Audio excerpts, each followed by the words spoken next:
Hello.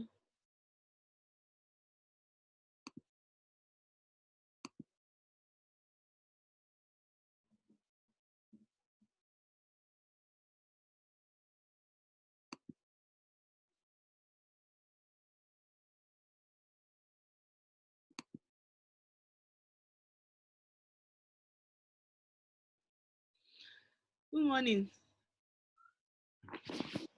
Good morning, sir. Good morning. Good morning. Can you hear me? Can you hear me?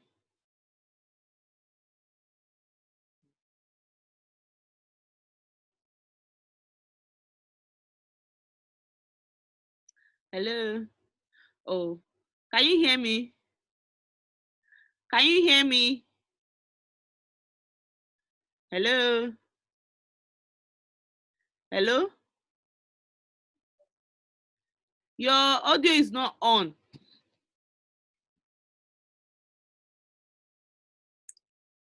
Your audio is not on.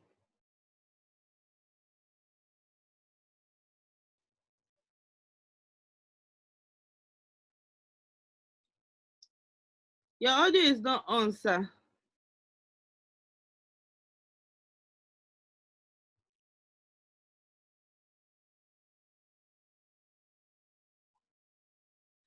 Hello. Hello.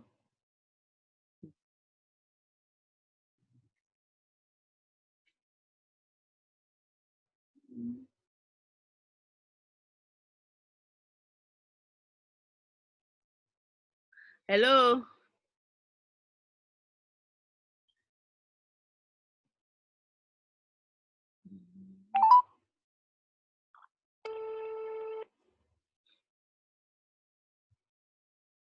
Yes, sir. Good morning. Yeah.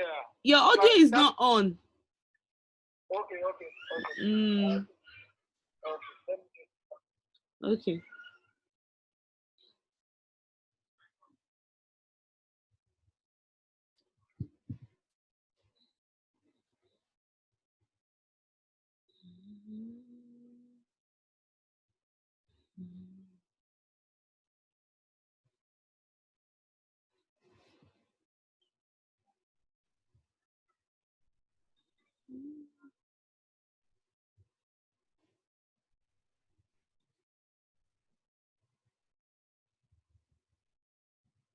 Can you hear me now?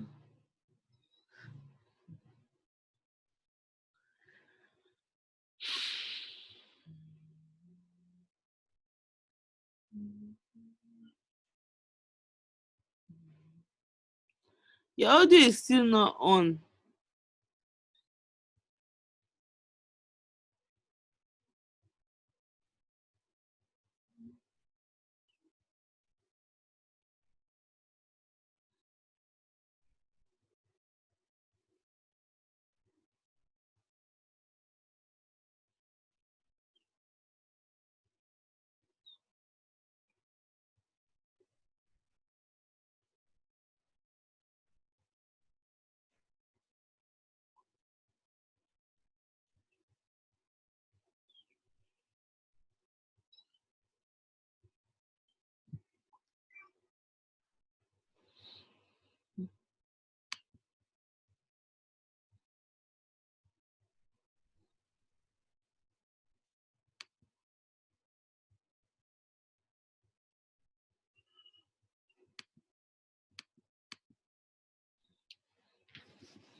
Hello, sir. Can you hear me?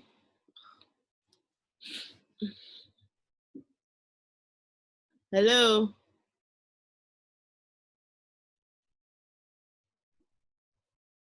Hello now. Can you hear me now? Okay, yeah, I can hear you. Good morning. My video on again. Sorry? No, your Is video my is not on. Your video is not on. But your voice, your audio is shaking. Can you hear? about, I'm trying to use, hello? Yeah, I can hear you. I'm trying to use, what they call it now. I'm trying to use my Bluetooth device just to make it easier. Okay, I think I'll do it. Perhaps, no, it's gonna it will balance out. I don't know why I'm not seeing video now. That time it was okay. Video can come on now. Okay. Video is on. I don't want my video to be on. Really? No, I must see your face. Oh. Don't worry, after I'm camera shy. Just show it briefly and go. This is my first. This is my first ever.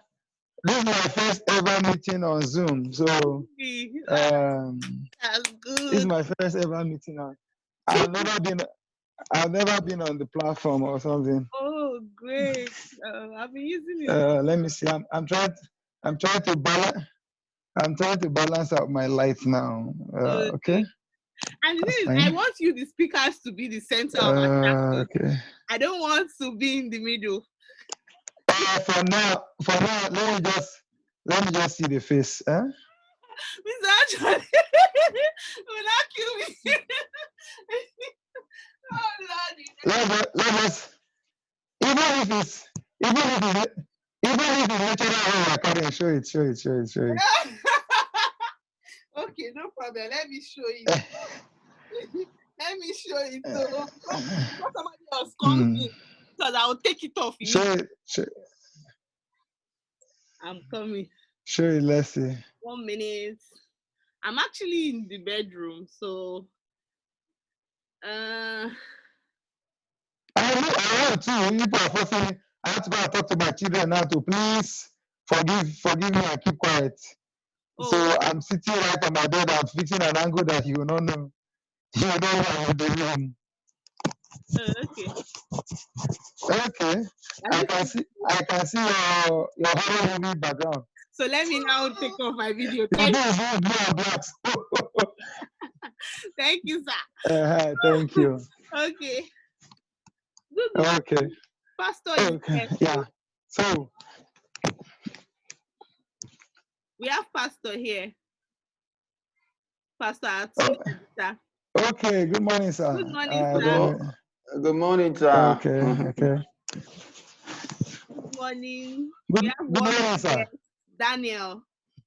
Okay, Daniel, good to meet you. Yeah. Thank you for joining in. Do we give a little more time for some of people to come in before it starts, or how? Yeah, it's okay. Maybe another 5 minutes or so. I know quite a number of people are trying to. I tried to take off the waiting room. I don't know why it's still here, because I just wanted people to join in without having to wait. But I don't know. It's still there and waiting. Okay. But it's fine. Let's see. Okay. How many more people come in? But it's good to be here.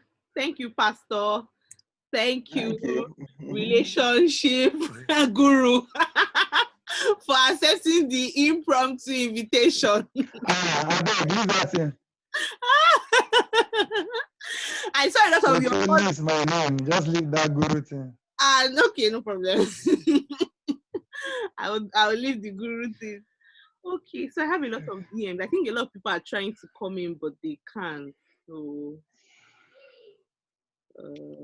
Yes, I shared this morning and asked them to DM you. So perhaps you also just put a public message that makes it easy for them. Yeah. Okay, I can see Pastor now. Good morning, sir. Good morning. Pastor's come on video. Good morning, Pastor. Good to see your face. Good morning. Thank you. Yeah. Thank you for having me. On no video, so that all the attention will be on you. And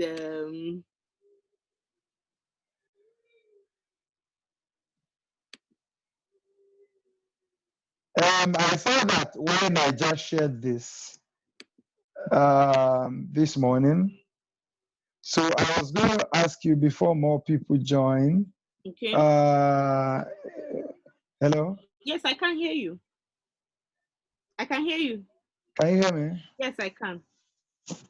I can. Okay, so I don't even know how I missed asking this, but I was going to ask this because if mine is not apparent, Pastor's own is very apparent. Is this faith-based or is not faith-based? Faith-based. I didn't get that, sir. Faith. Okay, faith-based. Faith. Well, yes, it's faith-based. I'm a Christian, so this is Faith. Yes, it's faith-based. Jesus Christ. Yes, it is. It's Jesus Christ, because this is Christian marriages. So Okay. yes, Okay. yes. Okay. Okay. Good morning, Okay. Dr. Okay. Uchenna. Good to have you. Good Good morning, morning, everyone. Who's crying? Good morning, Noah. Good evening, Tunde. Good to have you here. Good morning, Genga. Let me show you why I'm begging all of you to stop. See where I am. So you guys can't disturb. Okay? Good morning, You can now go. Thank you. Richard. Good to have you here. Can you hear me? Yes, we can hear you. Okay, good morning. Good to have you here. Good morning, Adeni, Grace. Good to have you here.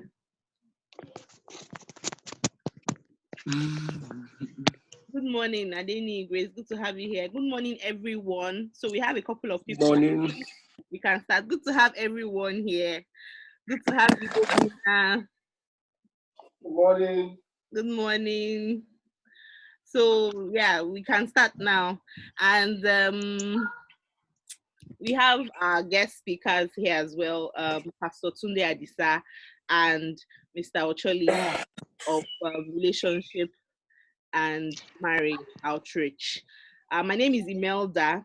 I'm the co-founder of 1303, the Silver Events. Co-founder because I think Jesus is my main founder and my husband. But anyway, now jokes apart. So basically, I was I had a couple who were supposed to get married on the 5th of April, and we're planning the wedding. Everything was going on well, and we were hearing COVID-19, but I think we didn't really know it was going to hit Nigeria that soon, because the week before the lockdown, we had made payments to some vendors, and it was just like we didn't think that there was going to be any lockdown. You know, the bride had gone ahead with her pre-wedding shoots, everything had been done. We're just waiting for the next weekend. Then the next thing, that was the lockdown. And then it was like no more movements, just like a joke. And wow. I felt really bad because they had done their traditional marriage in December, you know, and we're trying to speak to some people. We're like, okay, can they run like an online wedding or a gathering of few persons, you know, just to like see if this thing can still go on. But the feedback we kept receiving was that no, it was not possible. And I thought about it, that why these guys have done their traditional marriage, so why are we saying that they can't be joined in any form, whether it's via online or something? And I know a couple of other people aside from them who are going through this challenge as well. Meanwhile, outside of Nigeria, there will be lots of e-weddings going on.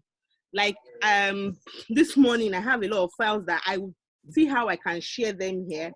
I don't know if it will be possible to share them here. Or I would look for a way to pass it across to all of us.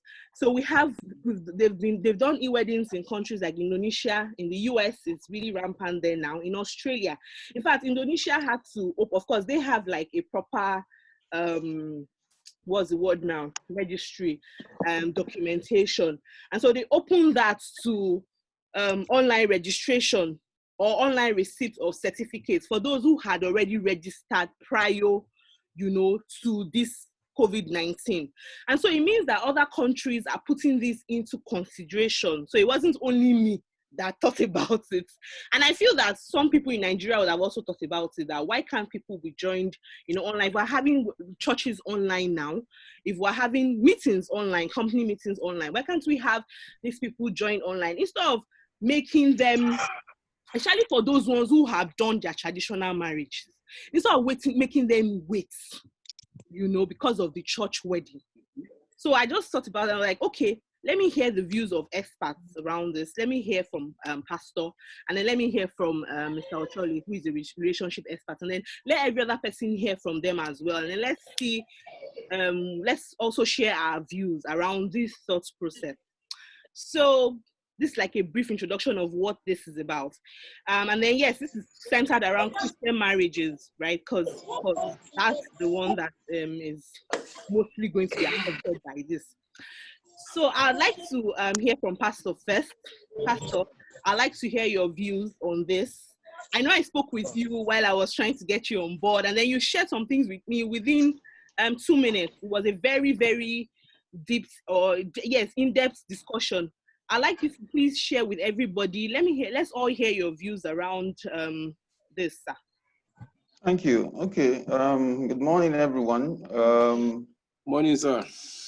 My name is Tuni Adisa, okay, and I pastor a young church. Morning, sir. Somewhere in Yaba. First of all, I want us to put everything in context, okay? First of all, I'm not a lawyer. I'm a pastor, and I have been at Family Life for maybe over 12, 15 years, thereabout. So I've been involved in many family life issues. I've counseled couples premaritally, postmaritally, and all that. And I've had the privilege of joining many couples in marriage.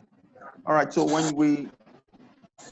when we're talking about marriages, especially the focus is on the wedding now, we need to have a proper understanding and a proper context. Because Imelda mentioned something about what is done in US, in Australia, and all the nations of the world. We are different from those countries. One, there are laws that guide the formation of a marriage, the consummation of a wedding, okay? The arrangement of a wedding, there are laws that guide that process. And we follow the law in Nigeria, okay? So, depending on what our law says, if our law says that people can be joined online, fantastic, even though it looks like they're doing it in other places, globally. What our law says is going to be the guide. Now, maybe I should give a twist to that. There are 3 kinds of marriages that are recognized in Nigeria. The customary marriage, the court, which is the registry, and the Islamic wedding, okay? As it were, the church wedding is under the court. It's not separate from the church, from the court. The customary one, which is the traditional marriage Imelda mentioned, is accepted in Nigeria. It is recognized. The only problem is that if it is customary, then it means that a man is free to marry more than one, depending on their customs and their traditions. But the Bible, which is the basis for Christian marriage, allows only one, okay? Only one husband, one wife. And that is why the church, okay, is under the court. Sharia, Islamic marriage also have, their guidelines and all that, and that's recognized by the law. So basically, yeah, we do weddings. We do christening online. We do services, church services online. I do family life counseling online, premaritally, postmaritally, and all that. But when it comes to the wedding, it's the law of the land that supersedes that event. And so until the law changes, or until the law prescribes otherwise, we'll stick to what the law says. And what did the law say? Wedding, a church that is not licensed cannot join people. You have to apply to the Ministry of Internal Affairs, I think, and they issue document. You meet certain guidelines and certain requirements, and then there is a timing, there's a location, there are certain conditions and guidelines to joining people in wedding that is recognized by the law. Until that is done, you don't have the permission. Now, in the place of an online wedding, it's not likely to happen because the law stipulates a particular location, a particular, all those requirements for a licensed church. If those things are not, met, then it's not recognized by law. So that's what I think we should put in proper context. What exactly the law of the land says. Now, the law of the land derives its essence and its power from let me use the word, the religious institution, the church, okay? Because there's no law of any land that is contrary to what either Bible or Quran says. To a large extent, you'll find out that they derive a certain part of the scripture or certain part of the Quran as the basis for the law. So it means that there's a symbiotic kind of relationship between the church or the mosque and the state. So you don't find anywhere in the Bible where it says it's okay to kill or to murder. And that's also what the law of the land says. So there's a relationship. The church derives its authority to join people with license from the state, even though to a large extent, most of the laws of the state are derived from, from the religious, background. So there is a symbiotic relationship there. Now, when it comes to marriage recognized by God also, there are certain requirements, okay? And maybe we are not talking about that at the moment, but there are certain requirements for God to recognize a marriage. And as far as I'm concerned, in all my years of studying Bible and researching, the traditional marriage is still the traditional marriage according to the customs and the tradition of the people. It's what I think God recognized largely. It doesn't mean that God does not conform with the state, because throughout Bible encourages us to obey the law, that the people in authority are there by the by the approval of God. But for me, it's just like you kidnap a lady or you take someone to court now or registry, and then you join the person in marriage. Of course, if the person is of age, according to the law, they are husband and wife. But as far as God is concerned, you haven't done the proper thing. And that, I don't think that marriage is recognized as far as God is concerned. There's certain requirement that God stipulates. And I think that one, supersedes even the state, because according to the law, you've been married, but in the realm of the spirit, as far as God is concerned, this is not marriage. So that's what I think. Okay, sir. Thank you very much for your insights. Mr. Ocholi, let's hear from you as well, please. What's your takes, considering what Pastor has said now? So Pastor has mentioned that there are laws guarding marriage in the country, in Nigeria. So I think that maybe I need to now further explain. Well, I mean more of what I mean by e-weddings, or what we were thinking of as regards to e-weddings, was more or less like online exchange of vows now, not the actual how I explain it, giving out of certificates online, because I think that is the one that has to do with the government or the law or the registry, the marriage registry. In terms of online exchange of vows, it has more to do with the church, and not really, this is what I think, I don't know if I'm wrong, but this is what I think, So so I'm saying that, is it possible, or this question now is that, is it possible to, what's the word now? Join people online. Does it make sense to join people online? So you have the bride and the groom with their parents or their friends, and they are joined, online via Zoom, like we are doing right now. They are joined, and then they bless the rings, they put the rings in their fingers, and sort of like makes them married. Because like Pastor mentioned that the customary marriage, while we Christians don't really dwell on the customary marriage, I think it's more or less like the thing of you can have more than one wife. And so we still want to run, like Pastor has mentioned and has agreed, and I think most of us know. The truth is that some churches who have the license, or most churches that have the license to give out marriage certificates, do this, with the backing of the marriage registry. And based on this, right, they can actually conduct marriages and then declare a man and a woman as husband and wife and give them these certificates. So, but what I'm asking is that, does it make sense to ask these couples to exchange their vows online? This way, it has sort of like binded them. you know, they are free to stay together.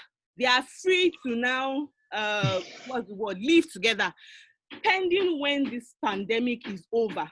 Because we don't know Imelda, when. can I say something? Yes, sir. Okay.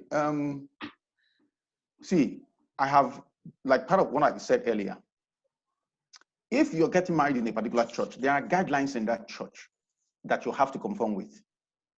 Despite the fact that, yes, they are licensed by government, the church will still roll out certain requirements. Things like premarital counseling, some of them will do pregnancy tests, some of them will do genotype tests. They have certain guidelines. If you say you want to be married, you want to be joined by that church, then that means you have to conform to the rules and the regulation of the church. Okay? And you don't have control over that because it's the requirement of the church. So and unfortunately, the church also cannot do certain things outside of the requirement of the law. Do you understand? So it's a bit sensitive. If you say exchange of vows, because, okay, for example, that's what I know they call church blessings. A church blessing is like a wedding ceremony, okay? The only difference is that you don't give certificates. I have been part of many of that kind of a thing. You know, they have done the traditional wedding. They have been to the registry, which gives them the power, the law. And so they now want to do like some kind of church blessing, a situation where the pastors bless them.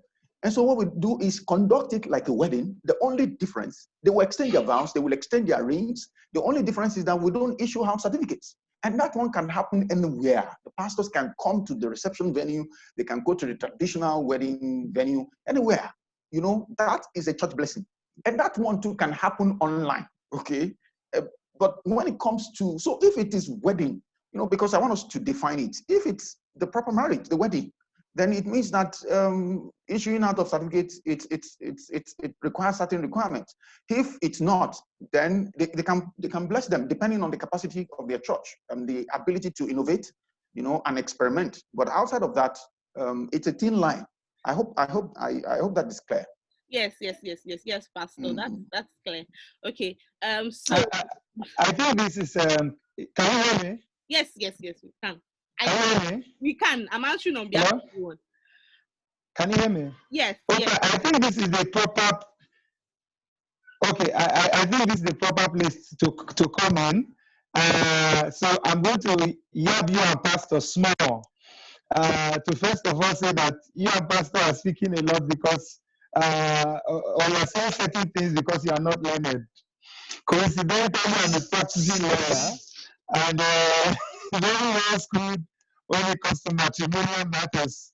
So I'm going to say a few things and try to brush up on a few things you both have said that is not exactly what the state of the law is. I didn't know my expertise would come in on this. I thought we're just going to talk about marriage. All right, so Pastor mentioned something about different kinds of marriages in Nigeria, which is absolutely true. The only little thing to brush there is that traditional marriage is a kind of marriage recognized under our law, 100%, but customs differ. Now, it would amuse you to know that if you marry in a place that is not a licensed place of worship, your marriage is taken to be traditional marriage, notwithstanding that it was conducted within the four walls of a church. But here's the deal. It is now taken to be a Christian custom, as it were. Custom, that if you don't have an overriding custom under which you have done what we call traditional. You know, in Nigeria, we have what we call double or triple or quadruple decker marriages. What do I mean? You do different marriages that are all in themselves valid. You go and do traditional and pay bride price, you are fully married in the eye of law, in the eye of God, in the eye of everything valid. You proceed from that traditional, you go to registry, conduct another marriage under the state, which in effect annuls your traditional marriage which you did and diminishes it to just fulfilling traditional rights that the family imposed on you. It is no longer a marriage that the law will bind you by. That's why you see someone who conducted a valid traditional marriage. After they did a court one, when they need to divorce, have to go to a high court. Because from the day they get that certificate, the law no longer recognize what they did as traditional, which in itself should have been valid on its own. Then we have the situation where, based on revelation, believers now say, look, I know I have a valid marriage in custom, I know I have a valid marriage in law, and that's the certificate I'll be using formally. But because of revelation, I want it to be bound under the blessing. I will not even consummate until I am joined by the anointed. That doesn't mean a valid marriage comes in the eye of the law at the point of the church joining. That's why pastor used one word which is absolute, which is apt in the circumstance. That is in effect the blessing. Even if the church gives you a certificate, what the law says at that moment is what you did at the registry. Because not all churches are licensed places of worship that the state can recognize your certificate. That's why most times when you are dealing with these situations in court, you cannot tender the church certificate as the proof of valid marriage, but the certificate you obtain in the registry. Notwithstanding that I have been in church, church now becomes limited to celebration. Now, coming to your question directly, you see that triple decker, the person has done 3 marriages, and it's not enough for the Lord to see which one is subsisting at that point. The spiritual recognition of the marriage, the state marriage, and the traditional marriage. Now, to your question which you asked, if these guys have done traditional marriage, which is a valid marriage, the other argument you get from people is it recognized by God? Yes. I will say this because in the Jewish culture, which dominates the stories in the Bible, what they actually had was traditional marriage according to the culture of the Jews. Now, it's not for the couple to choose that, okay, I subscribe to this culture, to be married under the culture, or I subscribe to this portion of it and reject that portion of it, because Jesus came saying, I did not come to set aside the law, but to really fulfill it. And he said to them, your culture and traditions are not the gospel of no effect. If the couple can make the culture related to only the one they choose, that they are choosing. Now, to your question, if they have an understanding their church, like Pastor said, I say, you know what? Because I will give you some practical example. Pastor, we finished the deal with my family. I was supposed to come to church on so and so day, but COVID-19 is holding us. Since we recognize the blessing as superimposing, whether in a state marriage or cultural marriage, and we recognize the culture of the gospel as our overriding culture, sir, we don't want to live in sin. I don't want to start cohabiting without taking the blessing over this marriage. Can you zoom a session for us and bless us in the presence of witnesses? That is speaking with understanding. If I'm in the show, the pastor, I'm like, yes. I rather have people that are blessed their marriage, bless them under God to enjoy their union, than to have people who, when I'm passing them through form, have you been cohabiting? No. Have you been honoring the Lord? Yes. When in fact, they are living together. So this is an issue of, for me, this is an issue of finding the best way around a difficult situation. Because we don't know when the ban will be lifted or the states that have banned them or lockdown. We don't know when these things are going to happen. So investigate. Do you have a valid wedding or a wedding that has been conducted? At the registry, like Pastor said, this is not about issuing a certificate. This is about the blessing. The snag, the final thing I will say on this, the real snag is if you are meant to be joined in a licensed place of worship who can issue a state recognized certificate, then you have the biggest problem in the world. Why? The law requires that the wedding be conducted in the particular place licensed. So, if ABC Church is licensed to conduct marriages, usually there is a particular pastor or priest that is licensed, not just any pastor of that church, and a particular place. So that the law takes the marriage to be invalid in itself if it was conducted at a different place or by a different minister that is not the licensed minister. And that is why denominations are not licensed. Places are specifically licensed. For instance, you don't have a flat license for the Catholic Church. each parish must get its own license. Sorry. So if the wedding was to happen in a licensed place by a licensed minister, and there's a lockdown, that minister cannot conduct it over electronic space. Sorry, According to the law as it is, because there's a lacuna in the law. The law will not provide all of this impact. Yes, Mr. Ocholisa, please, sorry, your Yes. is not very clear. I think it's the earpiece. Because a lot of people did not hear some parts of the conversation. So is there a way that... Can you hear me better? Yes, better now. This is a lot better. Can you hear me better? Yes, please. Yes, better. yes. Oh Please, my you God. have to repeat something. How much of my Very conversation? better. We've not been hearing anything you've been saying. It's been very rusty. So please, you have to repeat something. Okay. Is that fine? I'm sorry. Okay, let me try to take it real fast and repeat. Yes, thank you. Okay. No, just First of all, that is your straight. Amen. Okay. So I said I'm a practicing lawyer, so it's easier for me to interact with the subject. Now, Pastor is absolutely right when Pastor said there are different kinds of marriages recognized by law. Then let me just recap quickly to say that marriage in a church in itself without a state-recognized marriage is considered customary marriage in Nigeria. Except that church is a licensed place of worship and the marriage was conducted by a minister licensed to conduct marriages and issue state certificates. Now, two of them must be together at the same time. The minister is licensed, not just a pastor in a licensed place of worship. The particular minister must be licensed, and that particular church branch. For instance, I gave the example to say the Catholic Church, for instance, are one of the churches that are very licensed, but it is licensed per parish, not for the whole Catholic Church. So now, for your question, let me start where I stopped. For your question, if they were to conduct their marriage in a licensed place of worship under a licensed minister, the law requires that it must be within the vicinity of the licensed place. So they cannot come to the electronic space to conduct it, even if the licensed minister is involved. This is one of the things that our law did not envisage, and the law may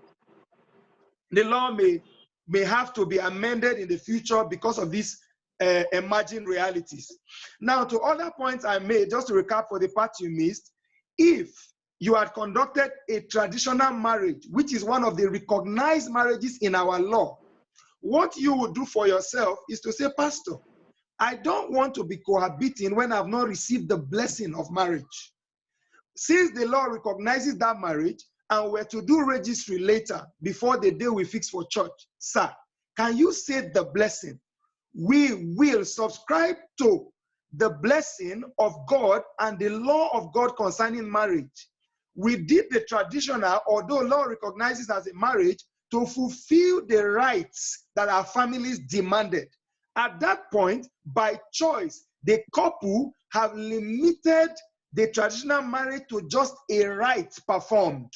So the church can go ahead and say, okay, we can, through electronic space, say the blessing and conduct what I call a spiritual marriage. What's a spiritual marriage? A marriage that is brought under spiritual culture. Just like the Bible says in Hebrews, that we have Mount Zion, the city of the living God. We have a different breed. Now, the snag is you are trying to do something for state recognition, because you cannot tender spiritual certificate in a court of law, or you cannot tender spiritual certificate when you are traveling abroad. So I want formal recognition by what I did or will do with the registry. But since we're at the verge of coming to church and this happened, can you say the blessing? So you have solved two problems. Number one, you have taken the spiritual blessing, which you find important. Number two, you have met the conditions of state. So this is not about certificate issuing. If it's about certificate issuing, then you are going to really find yourself in a situation, because our laws did not envisage either the registry being open now or a licensed place of worship taking the wedding out of the physical location that is licensed into a place that is electronic, which our law does not envisage. When you think about it this way, it becomes a wisdom issue of finding a way to make progress and still be legal. So if you have done the registry one and gotten a certificate from the state, then this conversation is not necessary. It simply means, Pastor, I am validly married in the eye of the secular law, that's how we call it, or I'm validly married by tradition, but I want the superimposition of the blessing and an oath before God to be the culture I subscribe to. Sir, can you organize a session on Zoom or Facebook Live in the presence of witnesses, which is another condition for any valid marriage, whether spiritual, customary, or legal, so that we can exchange spiritual vows under the law of God together and come under that covering? Final point. Remember, you will never be able to tender your spiritual covering in any court or for any formal location. So at this point, revelation knowledge is what is guiding your decision, not because you want to create something that the law will recognize. Because if you don't have registry or you don't have customary, the law even takes what you do as Christian marriage as a mere celebration of marriage, or worst case, customary marriage. I didn't mention Islamic marriage in all of this context. Even Islamic marriage that is considered a type of marriage in Nigeria is, in the eye of the law, a type of customary marriage, subscribing to the Islamic culture, which is contained in the Holy Quran and in the Hadith of the Prophet and the Sunnah of the Prophet. Those are the three key sources of the custom of Islam: the Quran, the Hadith, and the Sunnah of the Prophet. So Islamic marriage itself is a customary marriage. Christian marriage without registry or valid traditional marriage is a customary marriage in the eye of the law. I think I need to stop here. Okay, Mr. This is really interesting now. Thank you so much for the insights. It was really very, very insightful. So, Pastor, now back to you. So, since Mr. Ocholi has explained that it's church blessing, more or less like you need the blessings of God for the marriage, which is what I also was trying to infer. You know, for those who have done their traditional marriages and they were planning to do a church marriage that would give them the license. Now, considering the fact that they can't get license now, will it make sense for the church to organize an e-blessing or an e-ceremony to bless their marriage? So let me use the word that Mr. Ocholi has used, so that they can cohabit, you know, because the truth of the matter is that based on Christianity and our Christian faith, I know that I've heard, because in trying to put up this event together, I spoke with some other pastors and some people just to get their feedbacks on what they think about couples who have done their traditional marriage and then they want to move in together without the church blessings or the prayers from the church, or, you know, the recognition of the church. And it was like, oh no, they had to stay apart until that day. Now we don't know when that day is going to be, you know, because experts have even said it, that this whole pandemic will probably be wearing away at the last quarter of the year, and not even the early months of the last quarter of the year. We're looking at months like November, December. So most weddings will have to move to next year. And then these people have paid done their rights traditionally. The man has paid the rights of for the bride, and then we're saying that they cannot stay together until they have done the church marriage. So, to be right in sight of God, can churches also put in place, you know, online blessings? Online, well, what's the word? Yeah, blessings now, since we are using the word church blessing. Online blessings, online prayers for these marriages, and pending when they can now come and take their certificates or probably throw off, you know, a party or something by the last quarter of the year or next year, as experts have predicted. And okay, I'm asking, of course, you're a pastor, sir. So I don't know. Yes, I think I subscribe to everything Larissa said. So the problem is, for example, let me use my example. I got married in April at the registry, and we did the traditional wedding, okay, in September. As far as my wife is concerned, we're not married, because she believes that the traditional is the is the real marriage, even though the law recognized that we're husband and wife. And then I have a friend who did traditional wedding. Okay, I think he did his own in June, and the church wedding didn't happen until like 3 months after. And as far as his own wife is concerned, it's the church. So I think we subscribe to different, for me, if I am married in, I did traditional wedding. I'm not a Christian. I'm not a Muslim. I did a traditional wedding. Okay, I got married to someone. As far as I'm concerned, even God recognized that as marriage. The first marriage, okay, there was no church. Now, we're not talking about the law. Okay, we can't completely say without the law, but if we're talking about the Christian, okay, as far as I'm concerned, I will rather subscribe to certain values of the Bible, which is the critical factor of this whole thing. When it comes to state, they keep shifting. Is the reason why they are now saying in the Western world that you have to join 2 men or 2 women together. As far as I'm concerned, I will give, the final authority to God's word. So whether you got married in the church, there was a church ceremony or not, if you did the traditional, as far as I'm concerned, you are legally married. And there's nothing stopping the church, okay, from giving you their blessings, as far as I'm concerned. So like I said, quite a number of these issues depend on church. Is the reason why even in the ceremony conducted in church, you have different variations. Some use ring, some don't believe in the ring.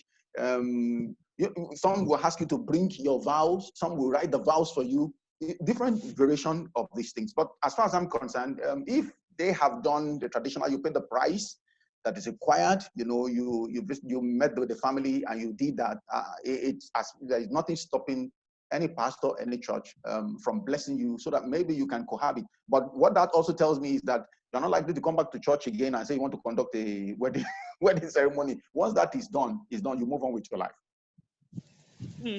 Okay, Pastor. So now taking what you have said, it means that you're fine with it. If you had a member who was in this situation, I currently have one, and they have done it.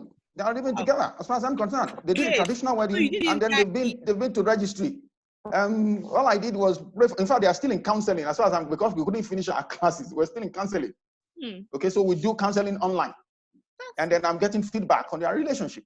And as far as I'm concerned, that's how it works. You see, what is important is not the ceremony.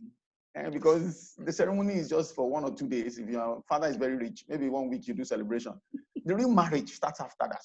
And that's the one that all the money that you spend, that's what will determine if that money is not to waste. And I think that's where I stand. Thank you, Pastor. I know that Barrister has something to say because he has I can see. I've been seeing a lot of Justin. Please tell us what you have to say, sir.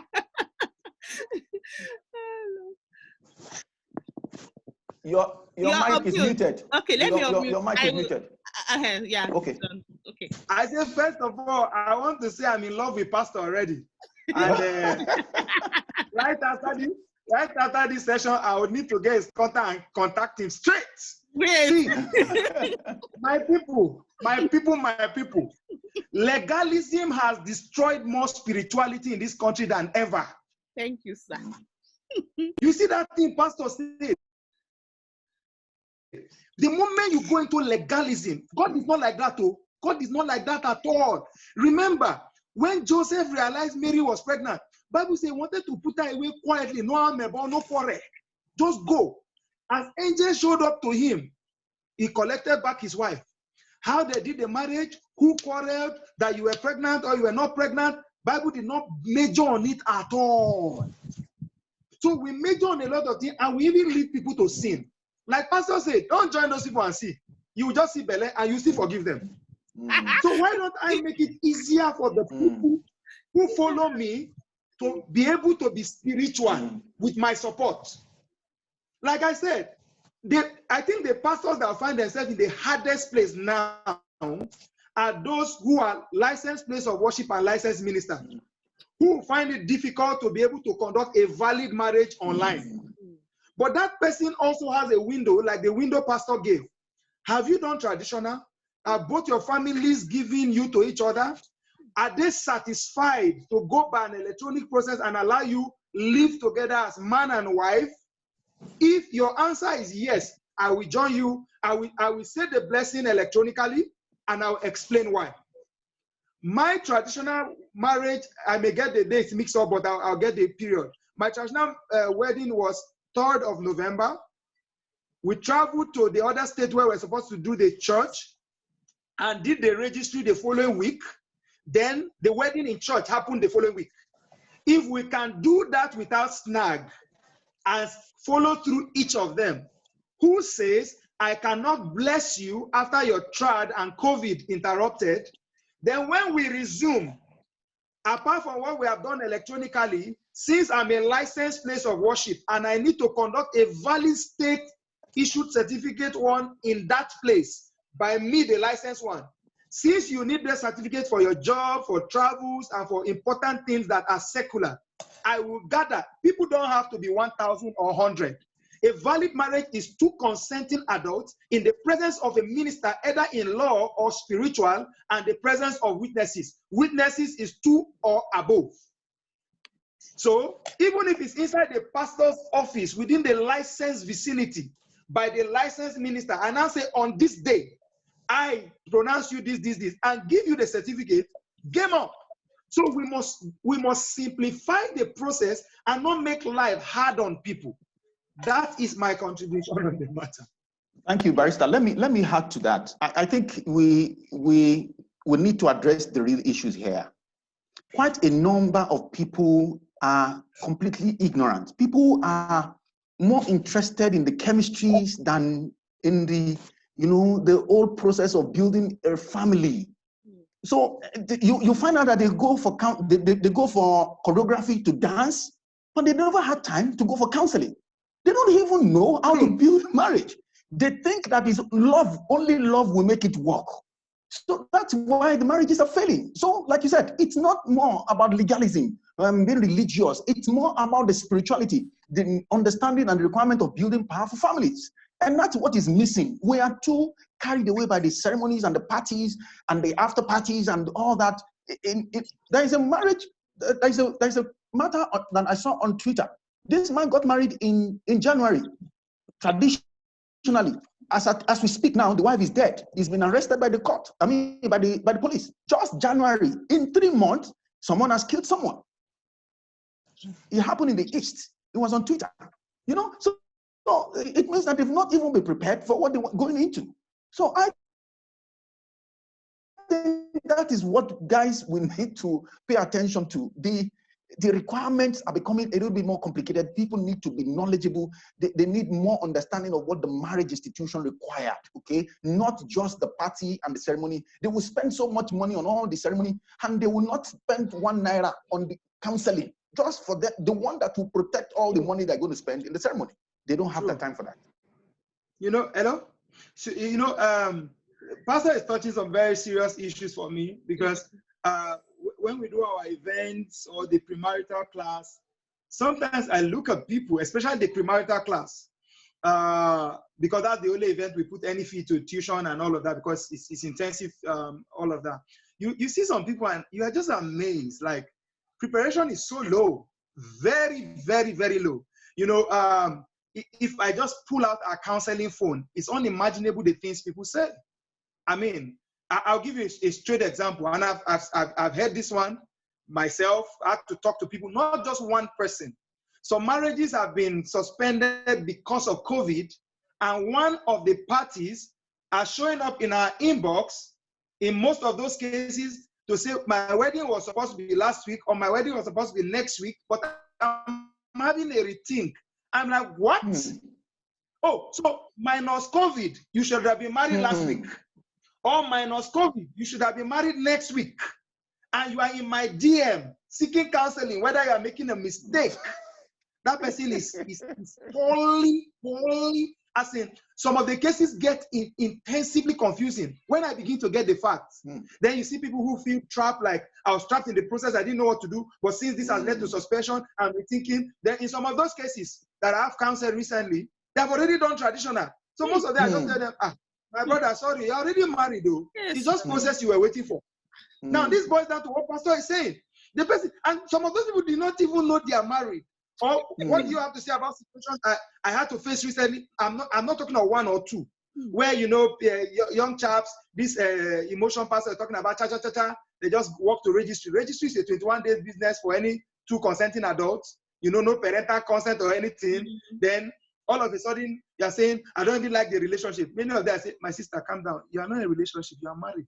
It takes a high court. It takes a high court case. They call it divorce petition for you to be free. If I have any man meet you now, you are in adultery. So these are the real situations we are dealing with that we are not considering. So knowledge is lacking. The other thing I would quickly just throw in the situation you mentioned in your scenario is another big question is, are the families consenting? Not because the family is what will give validation to the electronic wedding, but most people who are called in for counseling are bothered. Like, I'll give you a straight scenario. Somebody says to me, the guy she's to be married to is the only son of the father, of the parents, and the parents are very influential people, and they say they cannot have a quiet wedding. I think this is another situation that people are facing, that finds itself dealing with the situation we're considering. So, yeah. Okay. Yeah, so thank you very much. Thank you, Mr. Acholi, and thank you, Pastor. So just pointing on this last statement that you made now and everything that we've been saying generally, for me, because I'm still standing based on faith and then Christianity. Like I said, I was channeling this particular session for Christian marriages. And then for me, I would want my marriage to be blessed in the church, So if you've done your traditional marriage and then you want a blessing so that you can cohabitate and live together, you can actually do that online. And if your parents are influential, like what you have mentioned now, you can still throw a big party after that. When we can come together, when society comes back to normal, you can throw a big party then. So I feel that mostly this thing, I don't really think that it has to do more with the parents or the families. I think it has to do more with the church. Because the thing is, maybe because I took a lot of time to send out messages for people to give me feedback. Feedbacks I got, sir. Sorry, sir. Feedbacks I got were more like, we cannot do it. We cannot do it. And so this particular session is to make churches know that it is not out of place to run an online blessing for people who have done their traditional marriages. It's not out of place. Like Mr. Acholi mentioned, you should not be responsible for somebody to get married and pregnant, and then you come and say that you cannot wed them again later, when you would have just joined them via Zoom or any online platform, so that they can live together. And then later on, they can throw a party. That's just what I'm out for. Because I know that at the end, I mentioned this to a pastor. I was like, man, have you thought about it? That at the end of this thing, when we all come out of this thing, we are going to end up wedding couples who have lived together. And in your own eyes, in the sight of God, they came to church. Meanwhile, they have probably slept together, or some will be at the verge of getting married. And at that point, you were the one responsible for it because you refused to bless them online. You refused to bless their marriage and say you are married online and waiting for them to throw a party. So if churches can have online church services, they can do things online. We can have meetings online in churches. Why can't you encourage your members and tell them, okay, you know what, the man and the groom and the bride come together, your few family members, your parents, your siblings, let us join you online. And you're free, because we don't know when this thing is going to be over. That's just what I'm trying to say, sir. Okay. First of all,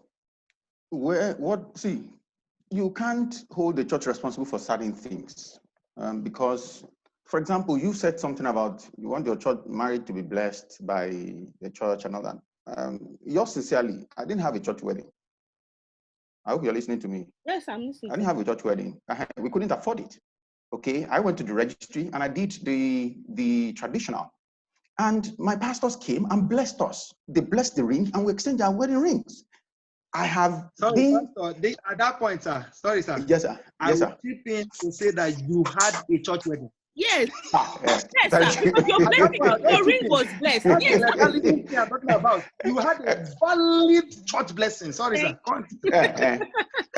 So until people recognize what they really want, I think to a large extent, ignorance is the major problem that I see happen here.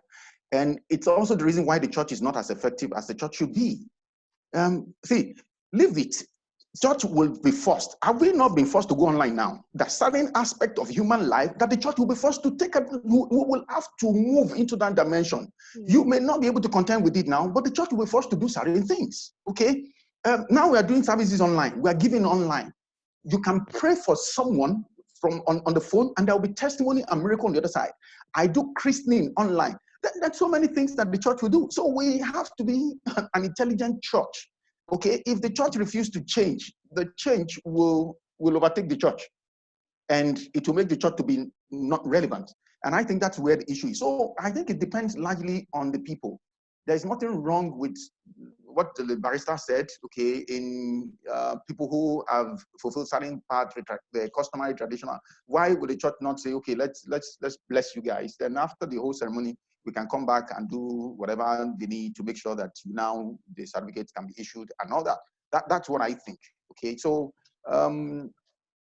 like the barrister said, I had a valid church blessing and recognized by God, recognized by the law. My marriage certificate is there, you know. And what is important is that my marriage is still together, instead of paying attention to the one that will not even, you know, impact that significantly on the marriage. So the church will be forced. You just over time, the church will change. The church will have to evolve. Some 10, 15 years ago, we're not doing church online. Now we are doing online church. Okay. Before there were no viewing centers, you know, satellite centers for churches. Now we have it. Okay. These are the necessary changes that will eventually catch up with the church, and the church will be forced to do the needful. Okay, thank you, sir. So now let's delve a little bit into some sort of marriage counseling, because I know that there are a lot of to-be couples here, and then even married couples themselves. But my first question will be targeted at the to-be couples, and then more or less the couples who have been affected by COVID. It is interesting that Mr. Ocholi mentioned the cases that Mr. Ocholi the scenarios he just gave now are very, very, in fact, I'm so shocked that after you have done your traditional marriage, because there was COVID-19, you now say that you don't think you want to go ahead with the marriage. You know, so this is really, really funny. And these are the things that I feel that the church can help curb. And like you have agreed, you feel that you've said that it will be actually in the place of the church. It will be good for the church to imbibe some of these new changes. But sir, what advice do you give to couples who are in this situation now? Like you said, we cannot force the church. We'll just gradually, you know, speak about it, and hopefully they hear us. Just like they are now doing online services, they are now giving online. Hopefully too, they will say, okay, this thing has stayed for long ago. Let us begin to join our brethren who have already planned their weddings for this period. So sir, please, what advice do you give to these couples before they can get out of this situation? Because as they are together, some of them, what advice generally do you give to them? Because a lot of them are depressed. A lot of them feel very bad, you know, about this situation, not because they don't really know when they're going to come out of it. And it's a very dicey situation, considering the fact that, like you have mentioned, the church, some churches will say, no, I can't wed you online, unlike your own church where you said you can't do it. So a lot of people are placed in this situation. They don't really know what to do. So what advice do you give to them generally? Okay, Imelda, I think, are you talking to me or the barrister? No, to you first, sir, then the okay. Barrister. Okay, see, when the church takes a position, sometimes we have to understand why the church is insisting on that position. Quite a number of people know the rules, but they still want to circumvent the rules. And it's probably the reason why the church is a bit, you know, hard on when it comes to certain position. If you subscribe to the values of your church, if you you subscribe to the value of church, then you probably will have to wait. Okay. If you want to proceed, it means that there'll probably be consequences. Like I said, you can't confront authorities, you appeal, okay? So that there will not be contentions later, the church recognizing your marriage, not recognizing your marriage, and you have to now deal with a lot of issues. I would advise that we subscribe until maybe we are able to, we submit to the church, instruction until maybe the church will now have a rethink. Outside of that, you want to proceed. If you know that you're married and all that, then it means that as far as God is concerned, you guys are joined together. Okay, it's just that you want to conform with the instruction or the guidelines of your church. And so I know the reason why some churches insist on certain things, because of people's tendency to want to circumvent the process, And so if they insist on certain things, then they have very, very valid reasons why they're doing that. And so you have two options. Either you wait for your church because you don't want to deal with the aftermath effect, or you take a position based on the discussions we had now. As far as I'm concerned, we know that you're married, and then if you're married, it means that you can proceed, okay, and then deal with the consequences after now. Okay, thank you, sir. Thank you. Mr. Ocholi, what do you have to say for my question? Okay, like Pastor said, the first thing I would say is I do not believe anybody should be worshiping in a place where they don't subscribe to the doctrine. That's why God, in his grace, sometimes we focus too much on our division. I focus on, the value in the division. I attend a particular church. It doesn't mean I don't believe other ministers. There's a difference between foundational issues and doctrinal issues. Doctrinally, some churches will be very lenient on certain things, and they have reasons why they are lenient on it. They know what they can manage. Other churches are not.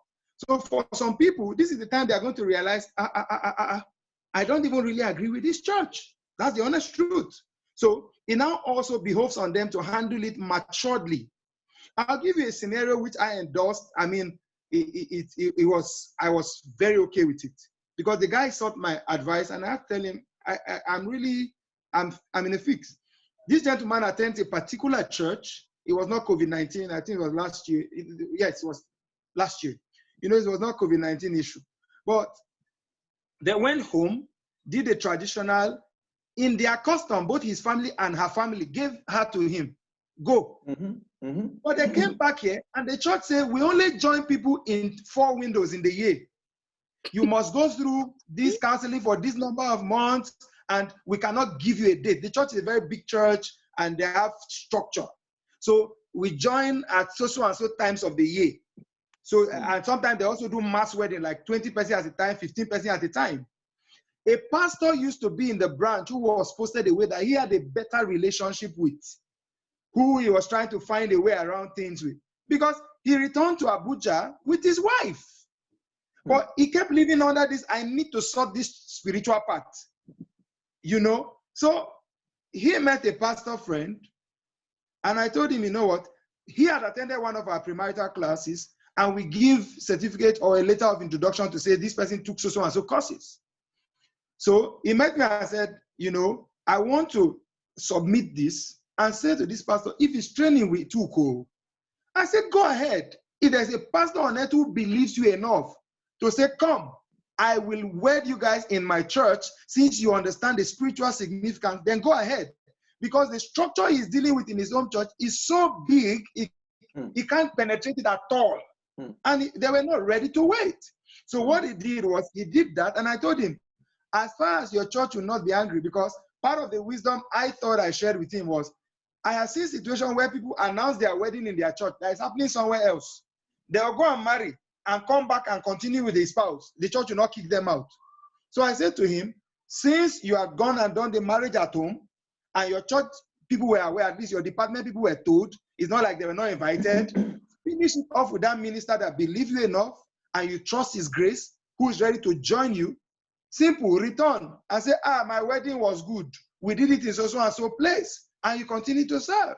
And that's what they did. They're still members of his church. They're back fully in town, even though that other church was in town. Because you have other situations where a gentleman like that, the family of the lady insists you must wed in our church. Will your church say your wedding is invalid? They won't say that. So this is the time to find a way to use wisdom without contention to navigate the situation. Because some churches are going to stand their ground against you. It's not enough situation you just walk away. No, it's to ask yourself, how do I manage this situation now? Because people are going to be forced to manage situation.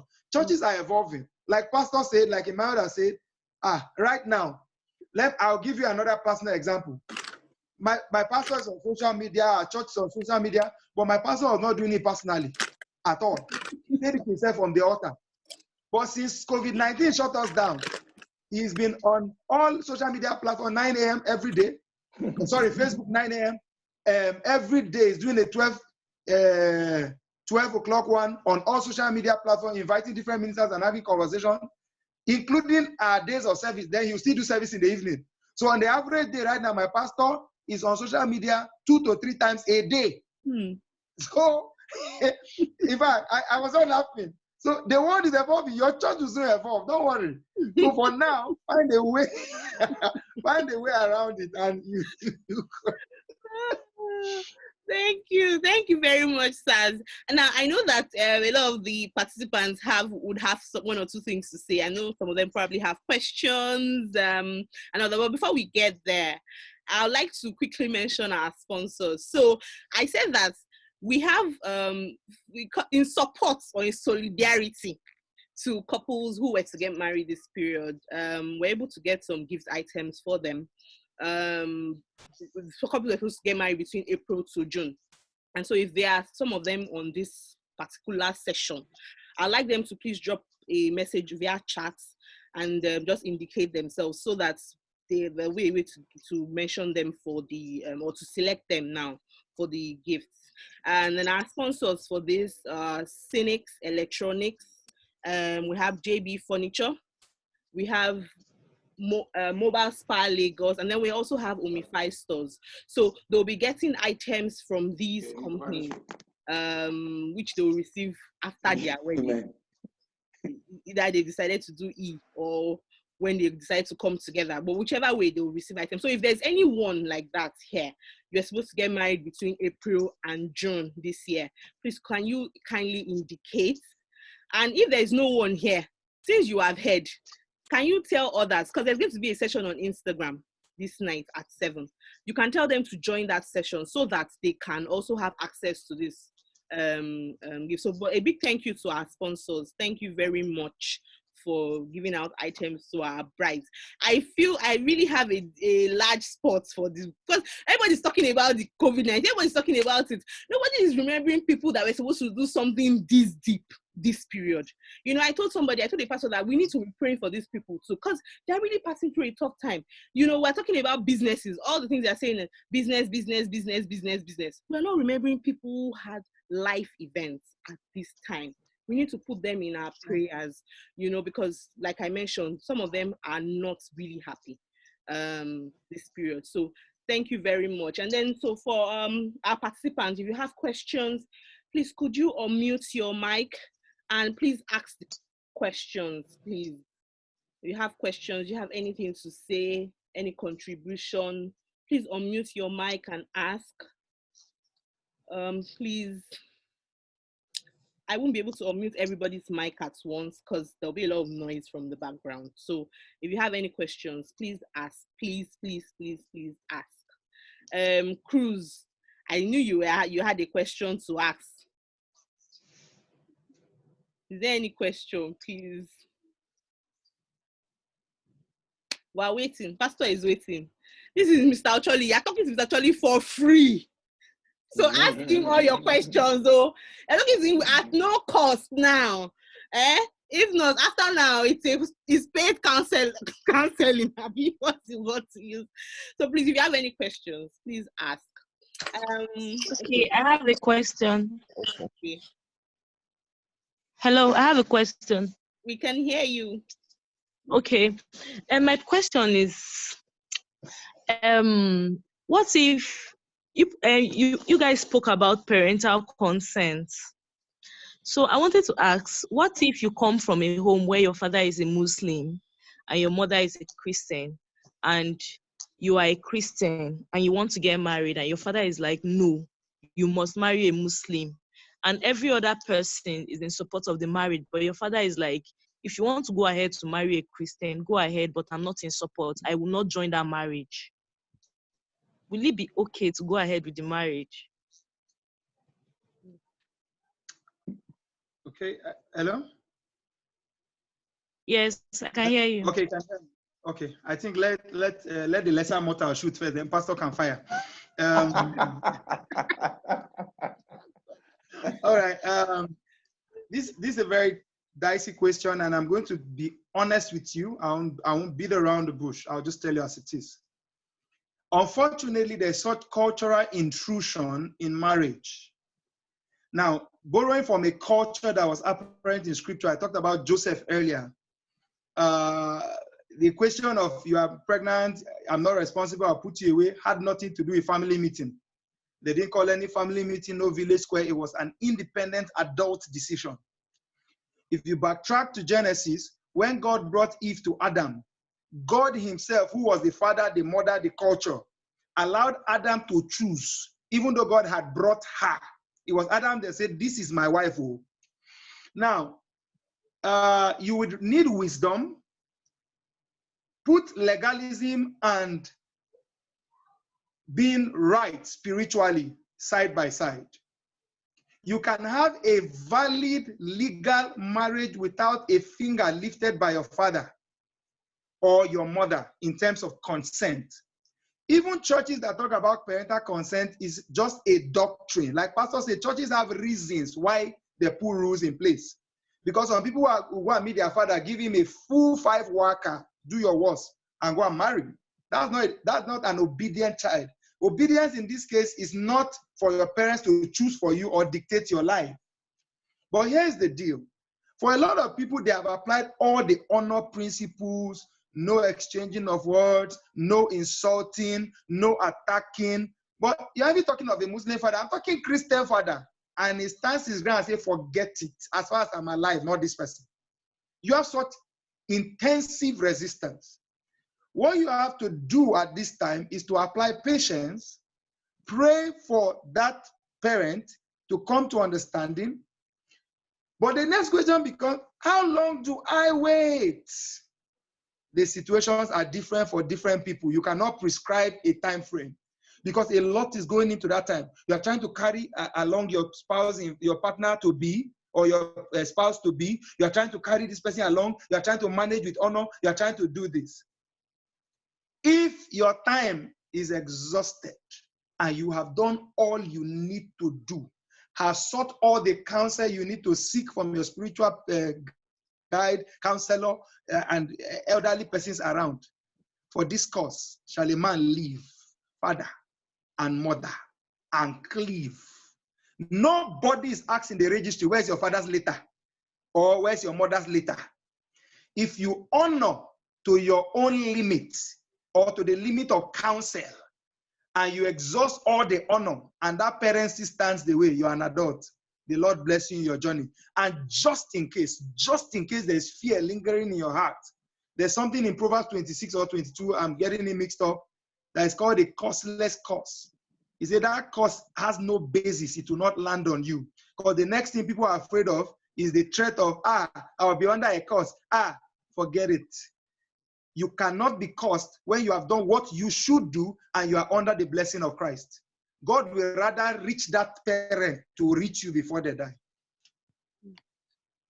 Okay. Thank you for your answer. Pastor, please. Okay, so I think you said it all. What you said is both biblical and, as far as I'm concerned, customary. Okay, so I've had so many of these experiences. In fact, there was a particular one. The father and the mother were separated, okay? They were divorced, they've gone their separate ways, and this girl wanted to get married. And the mother insisted she can't get married to this particular young man that she wanted. And it was a long, big fight. I had discussion with her, and she insisted. She didn't give any reason why. What I deduced from that, experience was the fact that when she told me her story, I realized that she wanted to correct the mistakes that she made in our relationship, in our own marriage. She wanted to, correct that error in the life of her daughter. She forgot that she's an adult. She's free to make her decisions. Okay, so to a large extent, I think that's what normally happens. So the father gave the consent, and I said, if your father gave consent, then please proceed with your marriage. As far as I'm concerned, his authority over you is still stronger than the mom, because your father gave consent. Only for the man, after they had gotten married, the man now came and said he didn't give consent. Apparently, the wife went and threatened him. The ex-wife went and threatened him, and then the whole thing, turned upside down. So I would advise that you get people who your father respects. People who can talk to him, people who can, and try to, like the barrister said, try to look for all the possible options. If it's not working, you are absolutely responsible for the decision you make when it comes to your marital destiny. It's your decision, and God will ask you. It's you that you will give account of the relationship God brought into your life. It's not your father. Yeah. Okay, so ultimately, that's one important. And like the barrister said, you have God's blessing. If you exhausted all the options, you have God's blessing over it. So that's what I think. I agree completely with the barrister. Thank you, Pastor. So I'll give a little example. When I was to get married to my husband in 2015, we had a lot of hassles. So I'm Akwa Ibom, my husband is Yoruba. And so it wasn't clearly stated that the tribe was the problem anyway, but I think it was like contributed to it. And so we had don't get married to her, and even my father too was like, what? No, don't get married to him, Yoruba guy. No, so we had all this around us. But I think what made us pull through then was that, we really loved each other and we knew that we wanted to be together. So what did we do? For me, I was a point, I was almost getting angry. I was like, what? In fact, what is it, safe? Bros, I will leave you. This drama is too much. Because me, I had spoken to my father and told my father that, Daddy, this is what I want. I'm very outspoken. My husband, on the other hand, is not like that. My husband is a due process person. So I will have to talk to them, make them understand me. I'm like, what the hell? Please, let us, I was like, calm down. So I was like, hey, this bros cannot even talk to his family. Me, I've talked to my father. I've told my father what I want. You cannot tell your family that this is what you want. So it was beginning to cause issues. Somebody just called me. One of my, some of his family members, funny enough, were in support of the marriage. His brothers, some of his cousins. In fact, it was one of his brothers' wives that called me. I was like, see, babe. And the man, they were like, see, don't worry. Shebi is our mommy. She will listen. Calm down. And that was when I said, okay, I need to take a deep breath and calm down. And so after that point, I stopped talking to people about it. I stopped responding to anything I heard, because my mom would come and tell me that this is what mommy said. Me, I'll overreact, I'll react. But when I heard that thing, I was like, really, I need to just let this thing go. Just leave it. Everything will come back to normal. And I started praying about it as well. I put it in prayer and I said, God, if this is what you want for this marriage, you want us to get married, this thing is going to work. And after like about 2 months, 2-3 months, they accepted accepted us. And in fact, they even took the wedding on their head. Like they did the wedding, or they took it, or the wedding day was a blast because we didn't really have we did not want so many people at the wedding from our own end. But my mother-in-law had a crowd. In fact, she even did a Ashwebi, and I was like, Jesus Christ, Ashwebi that I did not know about. People came and filled up the hall with a certain color, and I was like, really? So just speak to, I think it was Queen Ali that asked that question, and just to encourage you, just stay put and pray. Pray about it and leave it. It will work out. I've been married for, this is 5 years now, right? So, so this is my own. Okay, maybe my own small. Maybe I should just. Maybe I should just add to that. Our parents love us so much. Okay, so I don't think they are doing anything out of hate, okay? They love us, and sometimes they overlove to the extent that they begin to rule, okay? They like us, they want the best for us. It's just that sometimes they don't know where the boundaries are. And so they take it beyond the boundaries. And that's when we have, you know, some of this friction. I remember the story of a young guy. His father and his mom were separated. So when he was going to get married, it was the stepfather who he knew as a father. He didn't know his father all this while. He said he just had someone mention it somewhere, that the person that he now went and asked his mom. And anyway, she told him the truth, and he got to meet the man. So on his wedding day, there was a bit of contention, who's going to stay, who's going to be the father of that day, you know what? And so he came to me, and I said, go and have discussion with your father, because it looks like this stepfather who had been responsible for him all this while wants to, you know, take up that role. So I said, go and have that discussion with your father. And you know, the funny thing, the father graciously agreed that let the man, you know, let him do whatever. He's been responsible for you all this while. That's powerful wisdom.